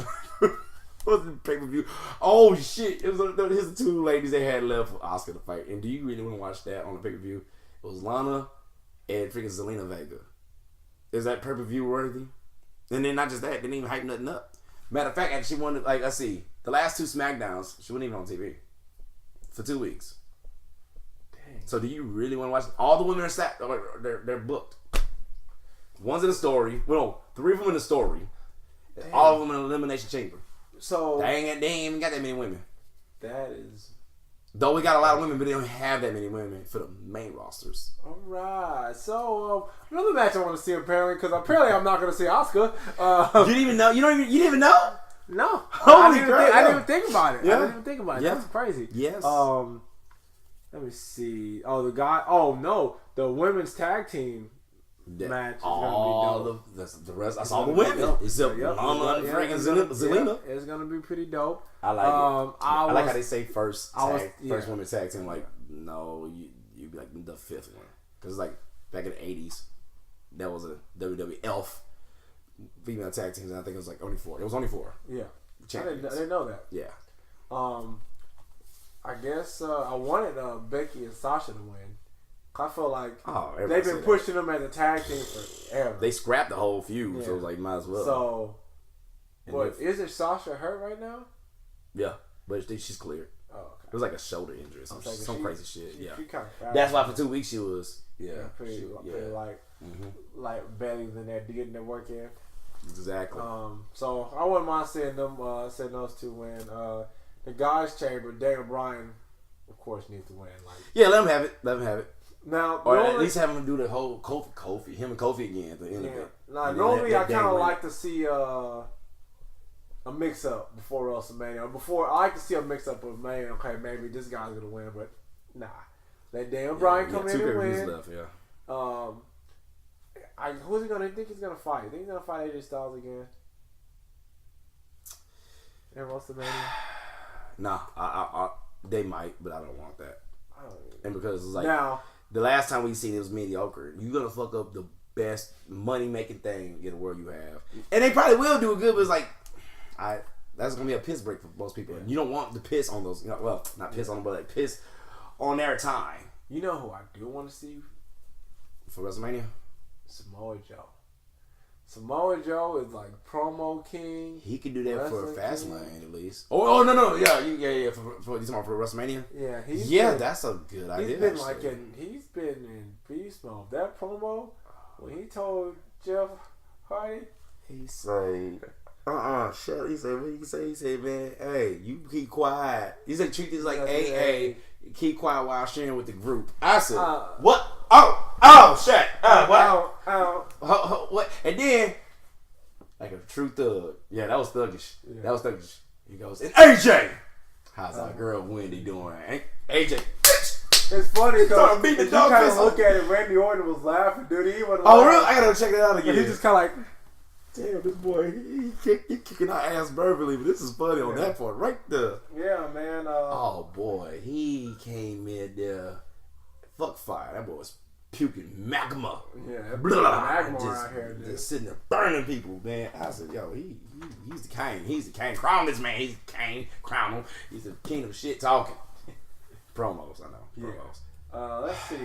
Anything else we need to touch on wrestling? I think that's Royal Rumble on up to now. I have nothing else when it comes to that because, we was all over the place with it, but I don't care. That's cool. Yeah. Just kind of catch us. I know we were late from Royal Rumble to now, but we're trying to recap on that. You think there may be a chance of Nia Jax to Mina winning the tag team belts? Man, they better not, dude. Oh, man. No, I'm sick. Because actually, they kind of advertising them. It was them, yeah, Sasha, and oh, it's gonna come down to them at the end. You think so? Yeah. That's a good prediction. Them two, because we know the Fabulous glowing or weird shit. That was like this makeshift tag team. Yeah. You know, what would be a nice little swerve is the word they like to use. Who will win that? Who that? The Iconics. Because they've been on the shelf for a long time. And they're just a parody of women's tag team. A parody. And that would be the funniest thing in the world. You guys can't see my face, but I'm looking off into the sunset, lost and confused. Yeah, boy, almost got a single tear drop going down his face. That happens.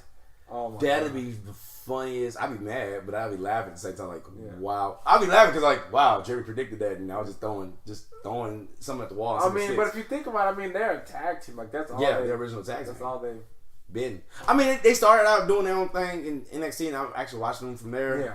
And I was all like, But and then like they started tagging more, more, and then they came as a tag team, and they actually came because it was like it was Billy Kay and Peyton Royce, and now it's like the Iconics. And I was like, oh, I hate how you talk. Stop talk. Don't do that. Stop. You're making noise with your mouth as you talking. Stop it. Shut up. Oh my god.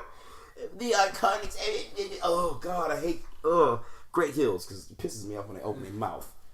Yep, that's a hills job. So yeah, and that's my end with that. So what we got next? We're hitting up the DBZ Power Hour now. Yeah, actually, you on this domain. This is all you. I'm gonna ride the wave on Get on the wave. Yeah. So on your new discovery. So guys. I don't know if y'all played Dragon Ball FighterZ. One of my favorite fighter games from last year. Actually kind of surprised fighter on how good it was. I mean, watching the trailer, watching the gameplay before the game came out, I mean, it looked really good. But I was skeptical because of how good it looked. But if you look at the people that made it, people that made Guilty Gear, games like that, I mean, Guilty Gear is pretty dope. Yeah, it is. But as I'm sitting there and I'm watching it, before I ever touched this game, I'm like, man, this game looks like I just turned on Dragon Ball and started watching it. And I'm controlling with my Xbox controller. But I actually get this game and play it, and it is I can't even. And when I first started playing, I played with a big smile on my face because of how good it was. Wow. It just made me feel like a kid. Like I was actually controlling my heroes and making them do what I wanted them to do. It took me back to Boondocks 3. Oh, God. For me, that's like the holy grail of Dragon Ball fighting game. Dragon Ball game. That game was amazing. That's what this reminded me of. It was so good, so fast paced. You have to, your eyes are literally bouncing around. You got to keep up with everything. It's so chaotic. It's fast paced. I love fighting games like that. So the DLC that came out, the first wave of DLC, let me see if I'm not mistaken, Broly and Bardock were the first set. Yeah, was the first set. Yeah, you showed me that. Yep, yes, they were the first set. You were so excited because it's Broly. Yeah. Broly's my favorite saying. Like, Broly's, oh man.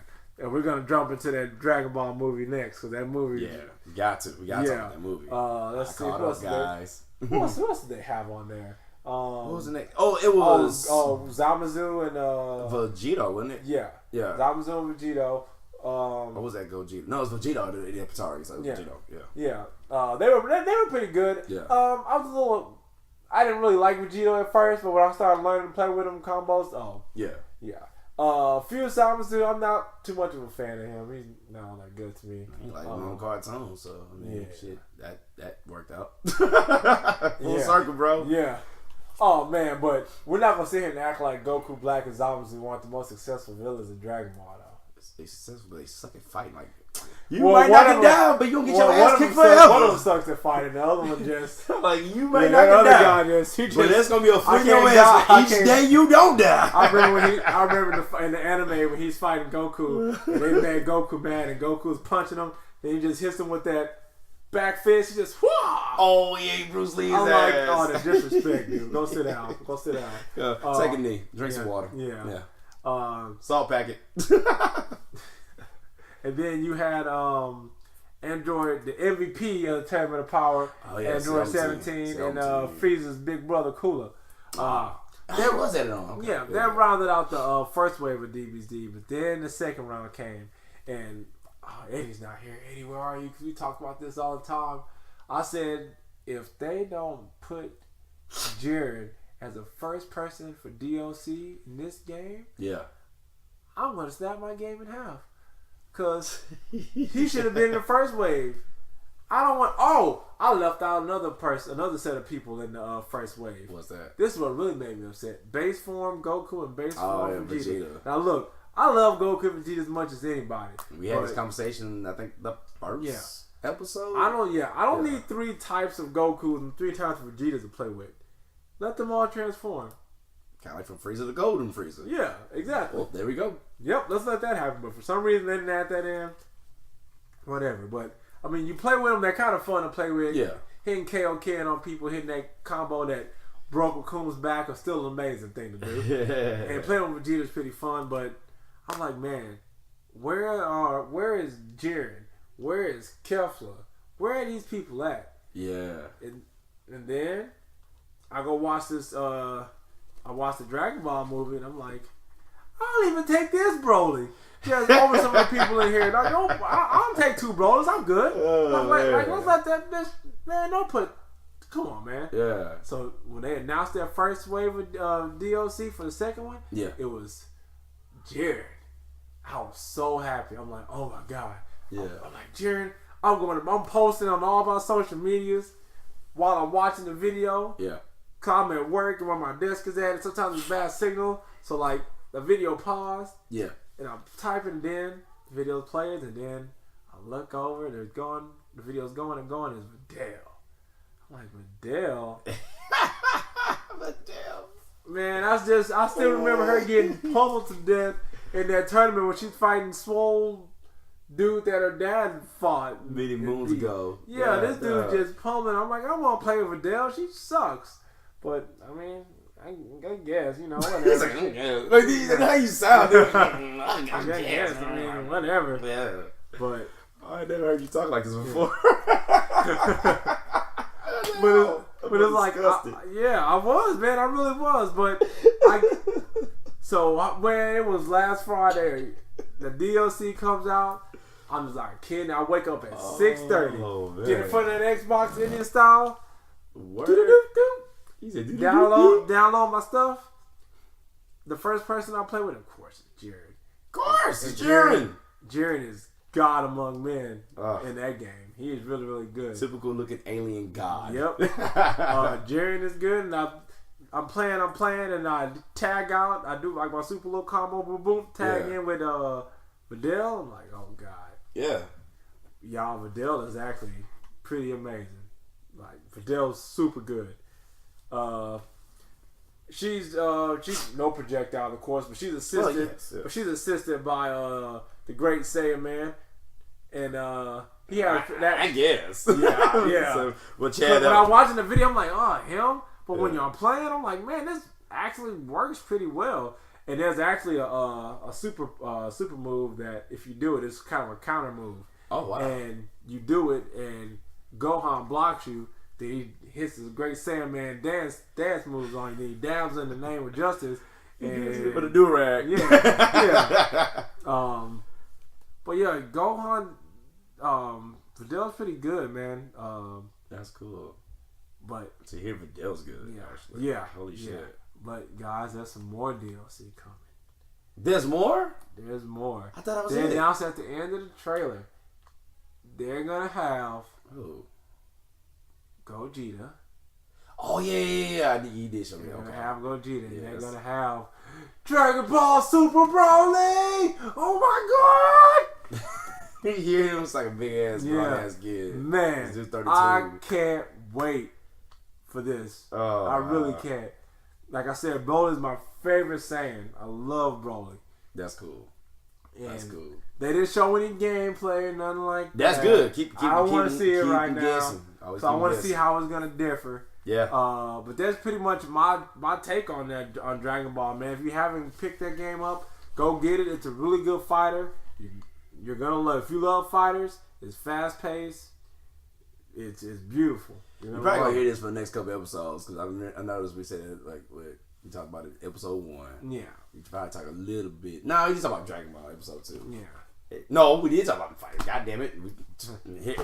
Take 3. We're talking about it in this episode. And guess what? We're gonna talk about more Dragon Ball now because we're gonna review Dragon Ball Super the movie. Finally, I seen the movie, y'all. And the weird way I seen it, which I can say it because it's off. Facebook. Somebody posted on Facebook, and I was like, "Gotta watch it before Facebook took it off." And literally the next day, it was taken off. Yeah. And I watched the entirety of it. I will pay you, Akira Toriyama. I was about a DVD. I did. Don't worry. I'll pay you. I'm not trying to be a shyster because that movie was dope. I even took off work early to go watch. I have to work, guys. Yeah, he had to work. Yeah, I have real life problems and real life bills, and I have to tend to those bills and problems. Okay. But yeah, man, this movie. It far exceeded my expectations. Like it just went above and beyond my expectations for this movie. It did. Yeah. Even the animation. Yeah. The animation was top notch in this movie, man. It was so good. Style, and I loved it. Yeah. Bright and beautiful. Yeah. And which I wonder why they don't do that more for Dragon Ball, because you would think it's flashy. Talking about the TV show? Yeah, just like being as bright and as vibrant as the movie was. I mean, maybe. I don't know. Maybe it costs more. Maybe. Yeah, maybe so. That takes more time. I don't know. I mean, because you gotta think about it. Because, like I said before in the first episode of Fusion-Haa, it is the longest Dragon Ball movie ever. Yeah. Dragon Ball, Dragon Ball Jiren, not just Dragon Ball Z. Or, did GZ have a movie? I don't care. It don't count. So yeah, and like I said, it was supposed to have 3 hours of content, but yet they knocked now an hour and a half of that, and we got an hour and a half of that now. Yeah. And oh my god!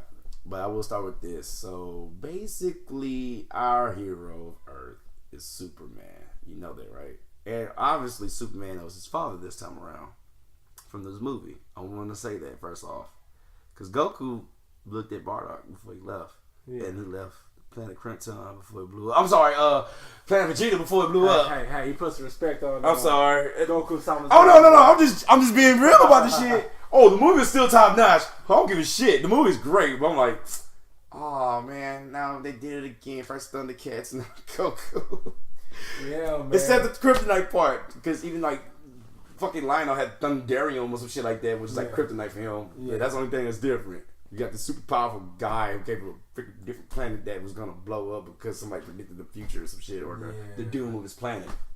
Come on. Yeah, come on. Come on. The 81-year-old story is relived again through a monkey-tailed kid. Hello, monkeys. Oh shit! That was a scene in the movie. Yeah, man. The fact that they went so deep with the Saiyan history on this movie was amazing, because we've always kind of just knew what the Saiyans were. We knew they were bounty hunters. We didn't see what they did. We just kind of knew. We knew Frieza blew up the planet, but we didn't know why he blew up. Frieza's just kind of a douche. We just know that's what Frieza does. Yeah. But now we get a little back. He was a little kid, man. It's like he got like a toy or something, and he just wanted to play with it and drive it and just smash it. And that's pretty much what he did. And Goku gets sent off to planet Earth, of course. Yes. Broly, which is kind of they kept that the same. They kept that the same. That's a good thought. It kept that in line with Broly had more latent power than anybody. Yeah, pretty much anybody. And King Vegeta didn't like anybody being more powerful than. Well, he explained that more this time around than the first time, because he didn't like it the first time around, but this time he was all like, that much power could drive a motherfucker insane. Yep. He was right. And I'm thinking like, that makes sense. Why was he right? He was right like a son of a gun. Yeah, man. So they sent him off to a different planet. No, they ran. Remember, they ran. Oh, they ran? So once again. Yeah, that's right. They ran. They ran. They were, okay, so the first original Broly movie, Broly as a baby liberated him and Pyragus from the planet as the planet about to blow up. Yeah. Like, that's powerful. They made Broly badass on the first one. It was like a baby just... Yeah, it was like, saved your life. Yeah. And this time around, I was like, we gotta run. Bye. Yep. So, but that's still a great story. Yeah. And that's the same reason, So I like how they did that they go off to this other planet trying to survive, trying to live. Yeah. And that's kind of pretty much where the story stops with them and it picks up. And that's good. That's a good way to they did that. Oh, and then it goes back to Bardock trying to. Did he try to stop Frieza in this movie? Yeah, fast forward to it. Yeah, he tried. Yeah, showed like him I'm gonna try. Oh no! Yeah, they showed him getting murked. Yeah, by Frieza destroying Planet Vegeta. Yeah, Planet Vegeta, and then we go back home to Planet Earth where our heroes Goku and Vegeta are training. Goku, of course, wants more competition as always. Vegeta's never good enough for Goku apparently, and Vegeta never lost to Goku either, so whatever. My dude. He technically did lose Goku the first time. Technically lost to Krillin, but I mean that's even worse. But whatever. So anyway, don't make my boy sound like a loser, dude. You're gonna be having some Kamehamehas. I know, for real. Dang, you won't even do a Galaga. You know Kamehamehas. Man, everybody doing that turtle style around here. You know it, shit. Yeah, for real. But yeah, man. So the movie is just so good, man. Goku and Vegeta and Broly, they eventually meet up. They got smoke to settle. Your boy Frieza. Oh my god. Oh my god. Frieza was a star in this movie, bro. Oh, Frieza was a star. That man was. First of all, let's start with this. That dude was in the business of making Super Saiyans. Let's start with that. Yep. Let's start with that. For something he hates, he sure likes to create them. Yeah. What the hell? Yeah, man. Something he feared actually, and then he's like, "Well, I'm gonna make him anyway. Some god, right?" Yep. And then did that. Yep. Oh my god, he killed that guy. Yeah, so he's in the business of making Super Saiyans, and he was a star of this movie. Yeah. Frieza wants some wish. She wants to collect the Dragon Balls. Now, when you're watching the trailer and stuff like that, I'm like, man, Frieza wants the Dragon Balls. I wonder what he wants them for. World domination? Maybe. Immortality? Maybe. Nope. Homeboy wants to be 5 centimeters taller. I don't even. What's that metric? You work for a company that uses metric. I don't know. Hey man, I'm off work now. Oh, okay. I'll compute later. Yeah, but he wants to be 5 centimeters taller. But now he wants to be a little bit taller, but not too much taller where anybody notices. These are his words, not mine. He literally said that. But this is going to be your second form. Get the fuck out of here. I ain't doing that shit. Pretty much what he said. I'm like, this is what you want? This is... But chat. I mean, it's kind of brilliant, though, actually. Chat. But this is Dragon Ball. I know. I had to tell myself, I'm like, that's stupid. What the fuck? Oh. But remember, Oolong wished for a pair of panties. I mean... But it saved the day. Yeah, he saved the world, I guess. He saved the day. But, yeah, man. So, pretty much, Frieza's on this quest to try to get the Dragon Balls, and he ends up finding Broly, and he suckers Broly and his dad into fighting Goku. Goku and Vegeta. And then... Broly wants all the smoke. He wanted all the smoke. How? He wanted all the smoke in this movie. And now the one thing I will say about this movie is they did Vegeta some justice. They didn't make Vegeta look like a punk. He was no bitch. Remember the first Broly? Oh, see, he done passed out. In the first Broly movie, Vegeta, that's when I stopped liking Vegeta. When I was younger. I stopped liking Vegeta for a long time because of that. Oh my god, he's so powerful. He's a legendary Super Saiyan. Oh Kakarot, we can't beat him. If this was a hentai, that's all I'm gonna say. If this was a hentai. It took Piccolo to be like, bruh. And he grabbed him by the hair like, quit being a bitch, you bitch-made punk-ass prince. And then dropped him like a hoe. He dropped like a $2 hoe, dude.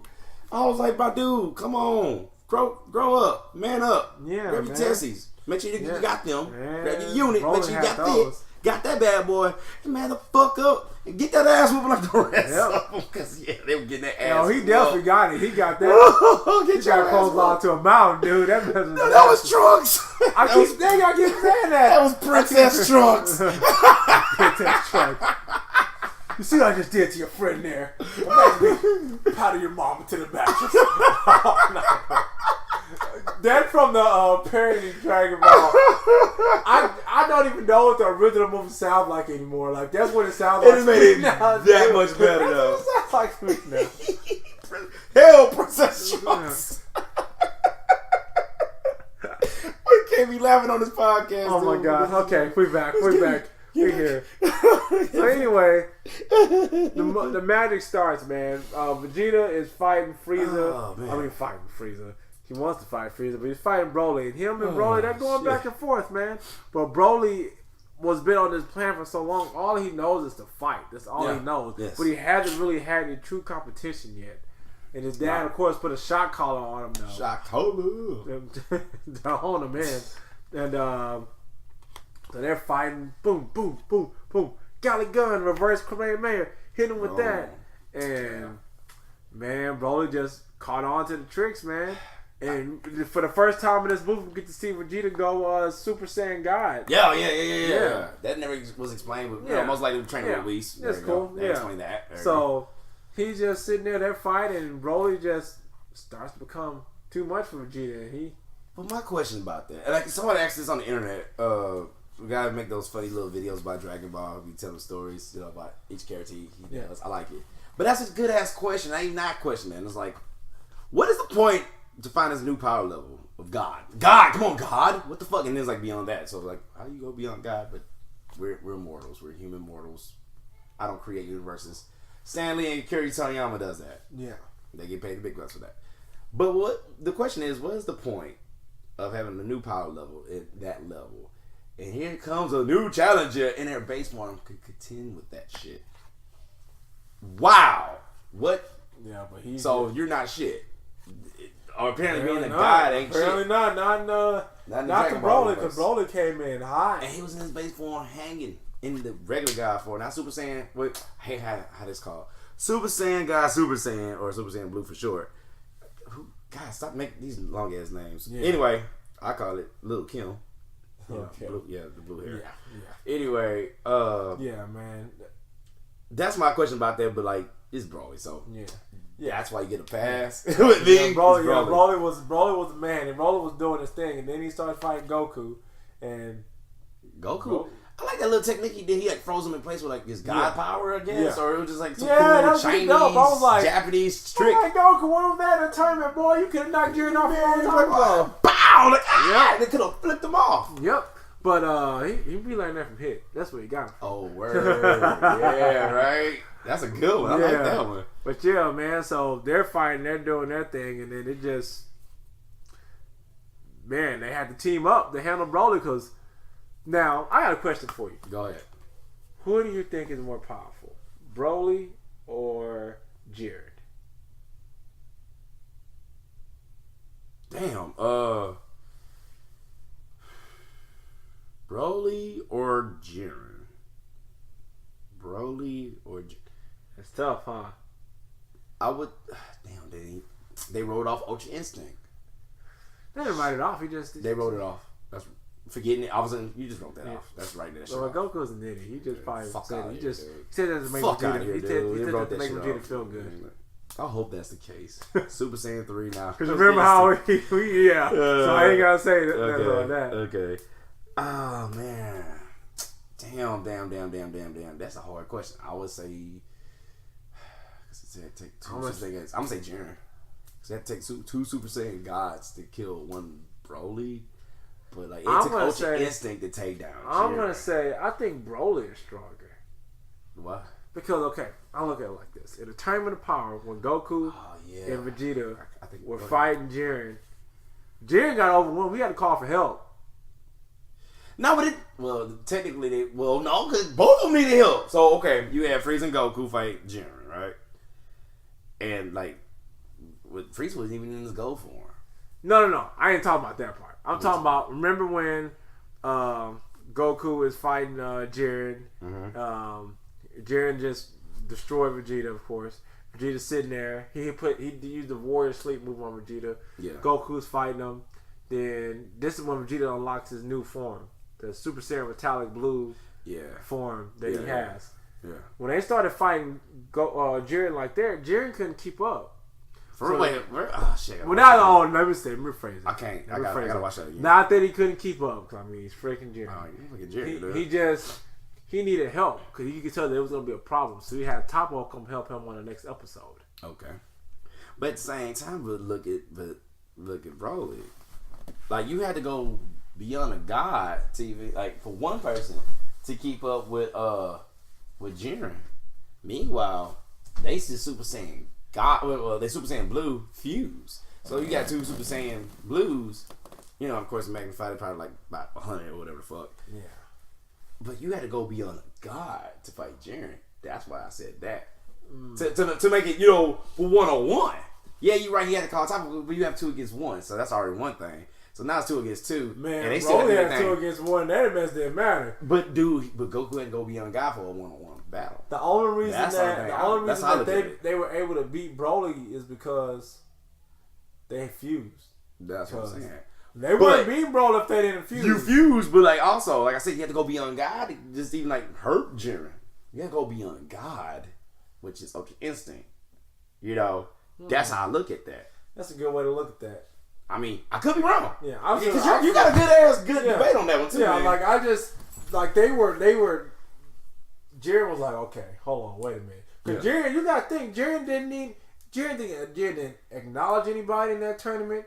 He didn't need any help for anybody in that tournament. But when he started fighting Goku and Vegeta, he knew what was up. Like he like, hey, Topo. Yeah, but at first, all he did was he looked at Topo. 2 against 1 yet again.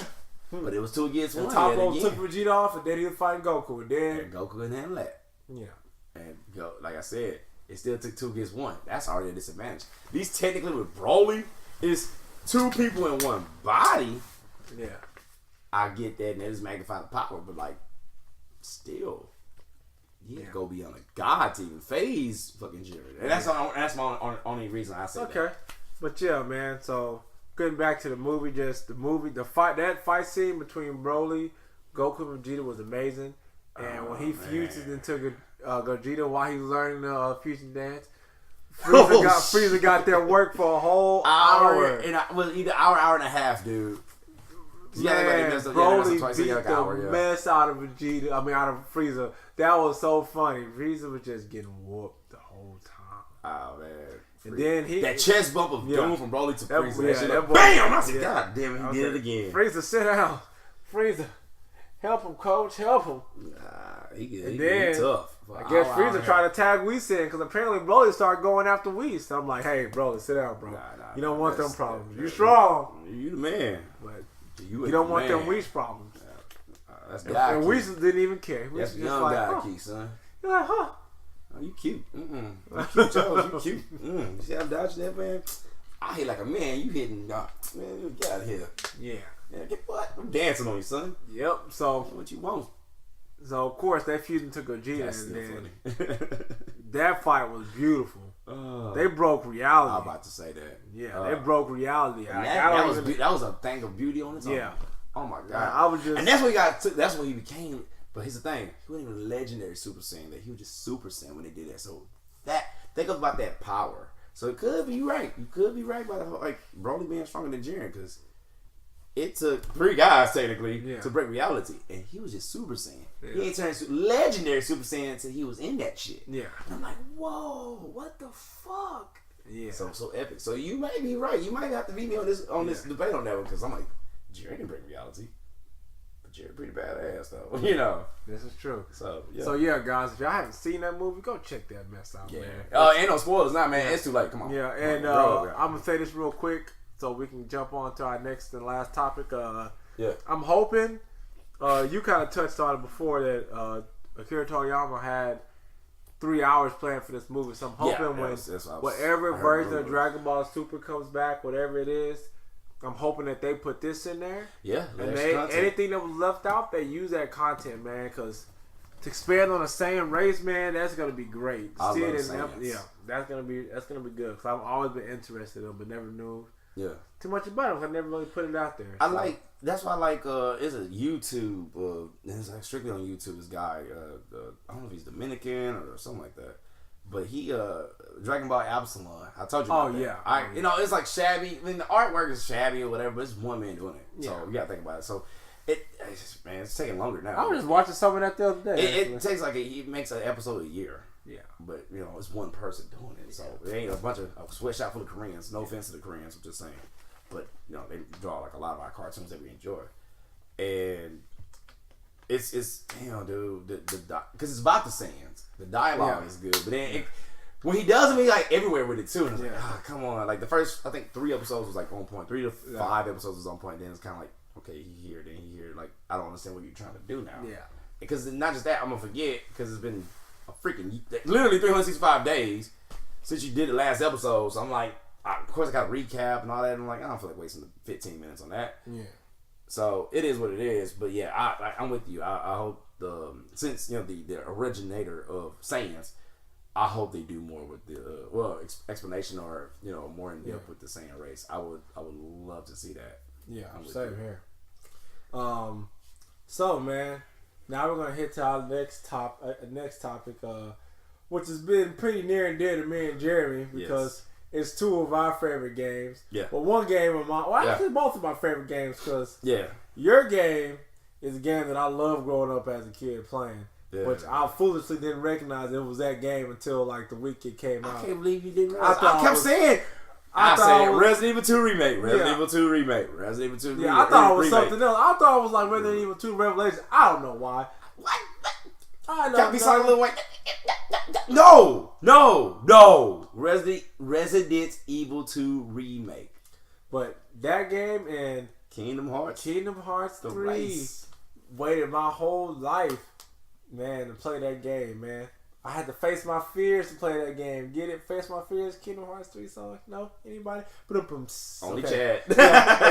Just me. All right. Only Chad. But yeah, man. I'm still working on playing Kingdom Hearts 3. Yes, I'm here. So I'm not gonna spoil too much, but I just kind of give my little take on it. Like I said, we've all, not just me, we've all waited since 2006 for this game. Yeah. 2006. That's when the second one came out. That's a long time to wait for anything. Like that's crazy to wait that long for something. And to me, right now, is living up to the hype of it.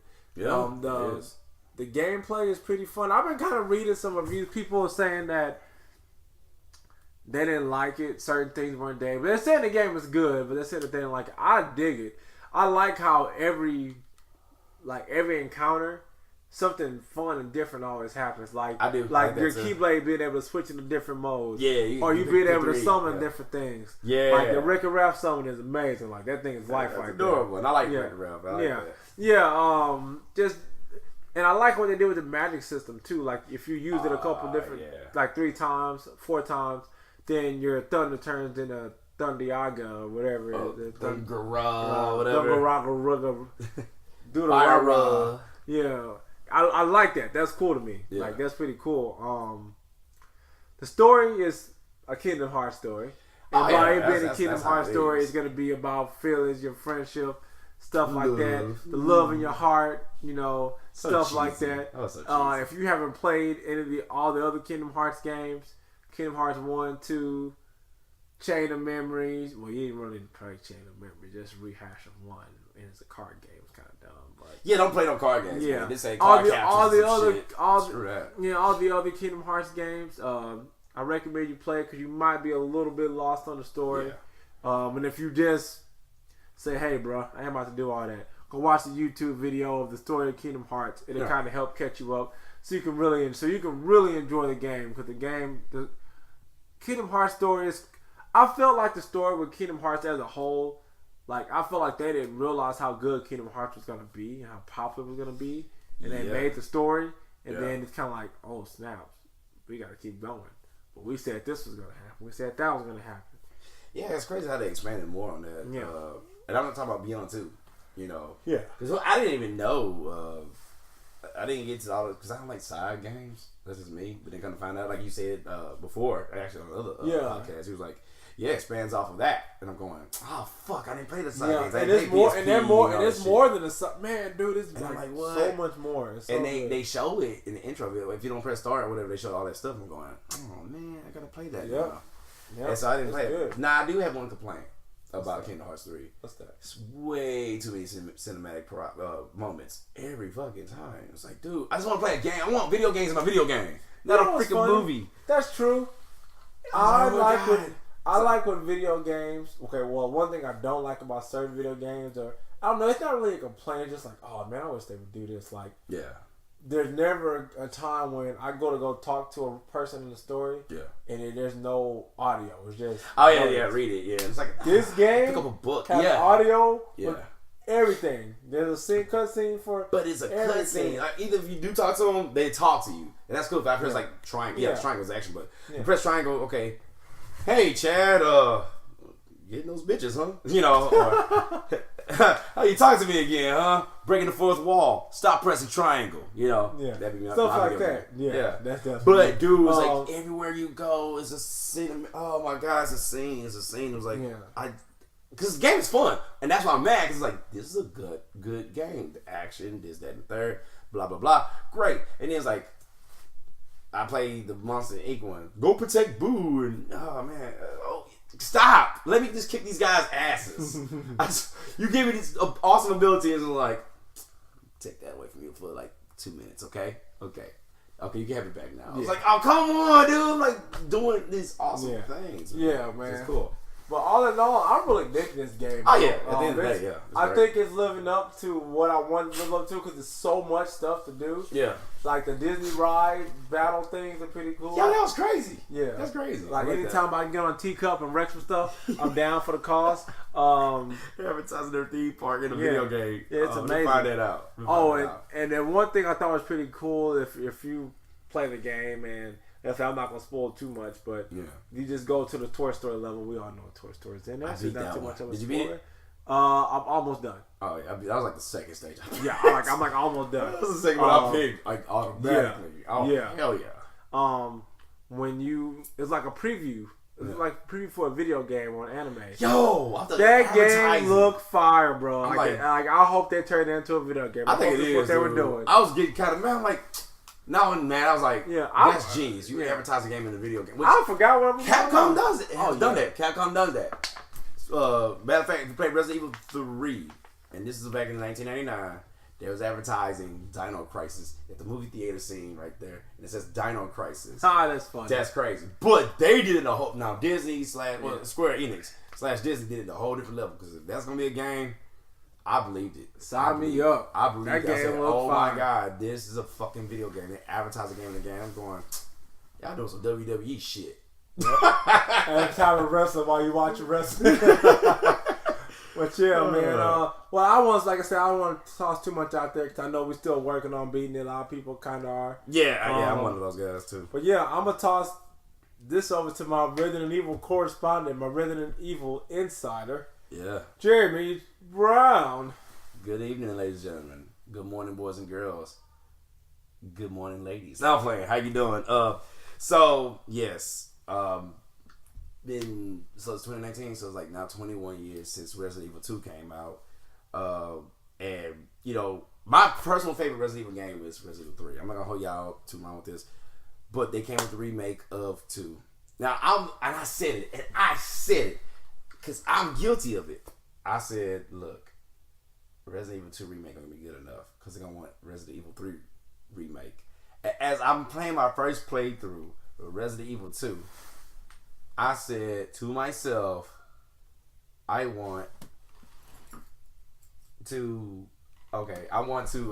play Resident Evil 3 remake. I was already ready to play it, dude. That shit was crazy. Anyway, that game is so phenomenal with the graphics. They actually use the RE engine to do the thing. To make the game. My bad. To make the game. It was phenomenal. I love it. And what they did this time around, they took like different angle pictures with the characters, like with Leon and Claire and Sherry and so on and so forth. And they look so realistic. That's the first thing that caught my eye was the graphics. And then the gameplay, it's over the shoulder, third person view. A lot of people, probably was complaining about that. I was one of them at first, and I was like, it's pretty cool. Never mind. Don't worry about that. Because what it went full circle with the whole genre. You gotta think about it. Resident Evil itself Resident Evil itself is the father, mother, whatever of horror games. And it lost its identity. Starting honestly with Resident Evil 4 on up. And then it found its identity back in Resident Evil 7 and here with Resident Evil 2. There was times I had jump scenes. There was jump scares. And I was like, oh shit, I'm sitting there playing with my son.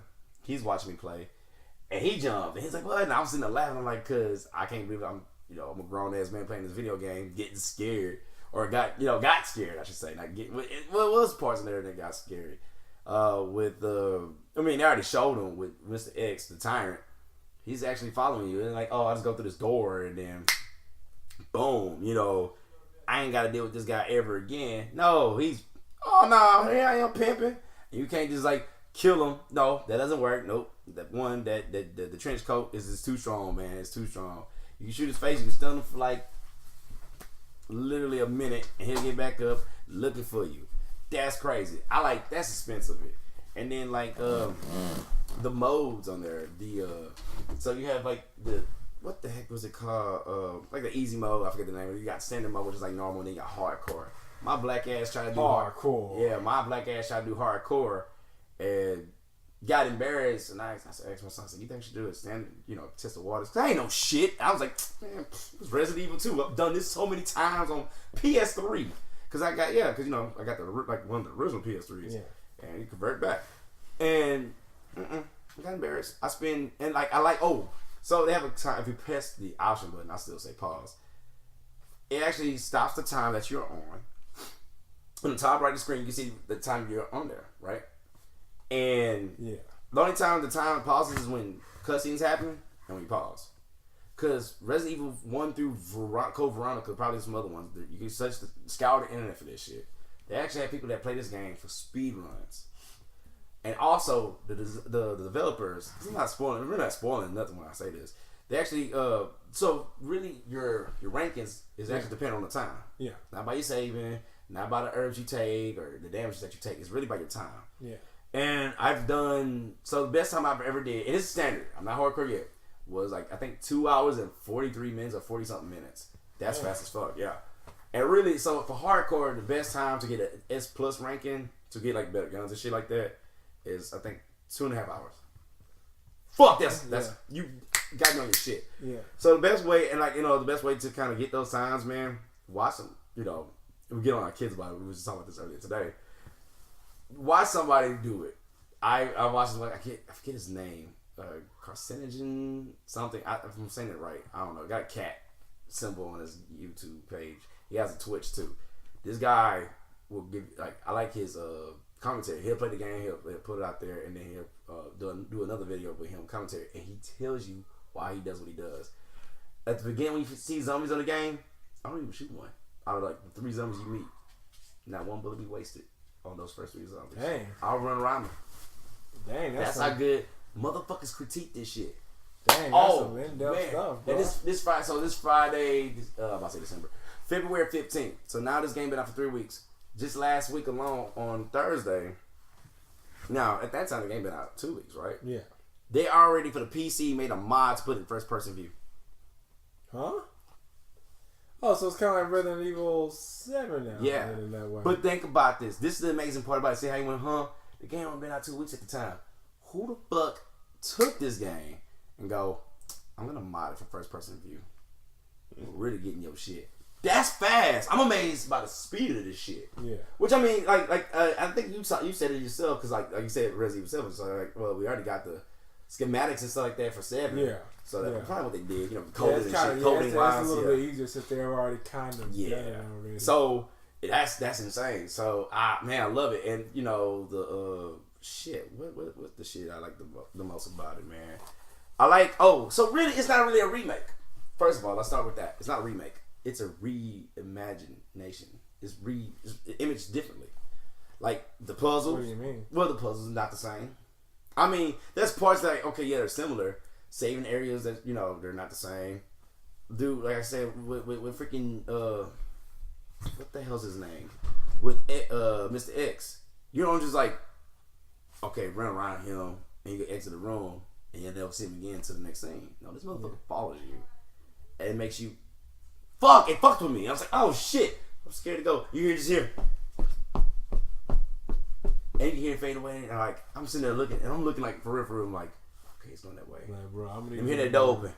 Boom. I'm gonna get them all the way around.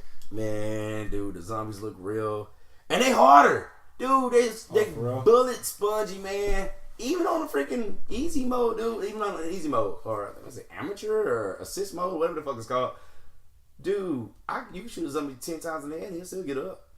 I'm like, I know, dude, you could totally rearrange their face and they'll still be trying to eat you. What the fuck? So you gotta get smart. save bullets just like that. Like him when he stood and run around them. That's the trick. The reason why I was reimagining the added areas, like there's an orphanage there. There was no orphanage there at the first one. It was all from the police station, went from like outside police station to the police station to the sewers, which the sewers look realistic now. Like you're actually at the sewers. You know, they talk about how bad it smells. The alligator scene, just not spoiler because it's been told already. That looked way better than the second one. I was like, what the fuck? This is like Indiana Jones, Action Jackson, Lara Croft, fucking what's that shit? Drake. Uncharted type shit, dude. This dude, like, I'm running a mutated fucking alligators like fucking 20 feet long, and you gotta go side to side, and then he bites that the pipe. Yeah, shoot that, blow his guts out. I like how and this started from Resident Evil 4, like certain little like symbols or something like that you can shoot, get like a perk for it or a cool weapon. So this one they got like a Mr. Raccoon toy. He rocks around and shit. And like the irony of it is, it teaches you not to play with fucking guns. It's for kids. It's a toy for kids because it's a pamphlet. The first one you ever meet is at a shooting range, by the way. So the irony of that to teach kids to play with guns and shit like that. And he's like, don't shoot things to shoot things. If you do have a gun, blah blah blah. Meanwhile, boom, you shoot it. Yeah. And like it's 15 of them. Actually, my first 2 playthroughs, I got 11 of them. And of course, scout the internet. And once you get off 15, you get an infinite knife. I am talking way too much about this, man. Hey, that's my shit, man. The story is just man. I love it. I can't wait to beat hardcore. I might do that this weekend. I don't know. I'm debating on that. Oh, by the way, here's a little tip for those who bought this. If any of y'all hear this, please, today's February 15th. That means it came out. I didn't even really go home and do much. I just say hi to the kids and let them know where I was gonna be at. We here with Chad making this podcast. I got one more to go. We got one more, we got one more to go. But man, look, they said Capcom is called Ghost Survivor.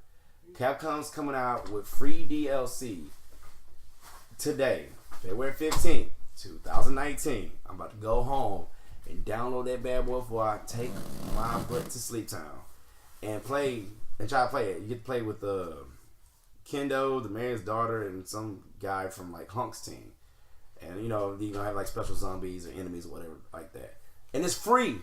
The fact that Capcom's giving out free content is sheer amazing. Oh, on top of that, with said free DLC, you get the original Resident Evil 2 Leon and Claire skins, and they even show like with the polygons. Yeah. So it looks great. It's gonna and they gonna show up in the cutscenes. You know how you do like these certain skins, outfits, and then it switch right back to like the original because that's how they made the cutscenes. They was like, man, they got that. We ain't gotta add it on there.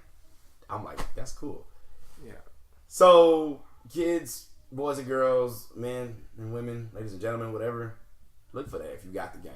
Yep, check it out, man. Definitely check it out. And all right, man, we got another one down. Another one bites the dust. Yep. And we got another one to do after this. Yep. Holy crap. Well, we'll see. Can Chad and Jeremy do another episode? Oh, we can do another one. You damn right. Can we do it?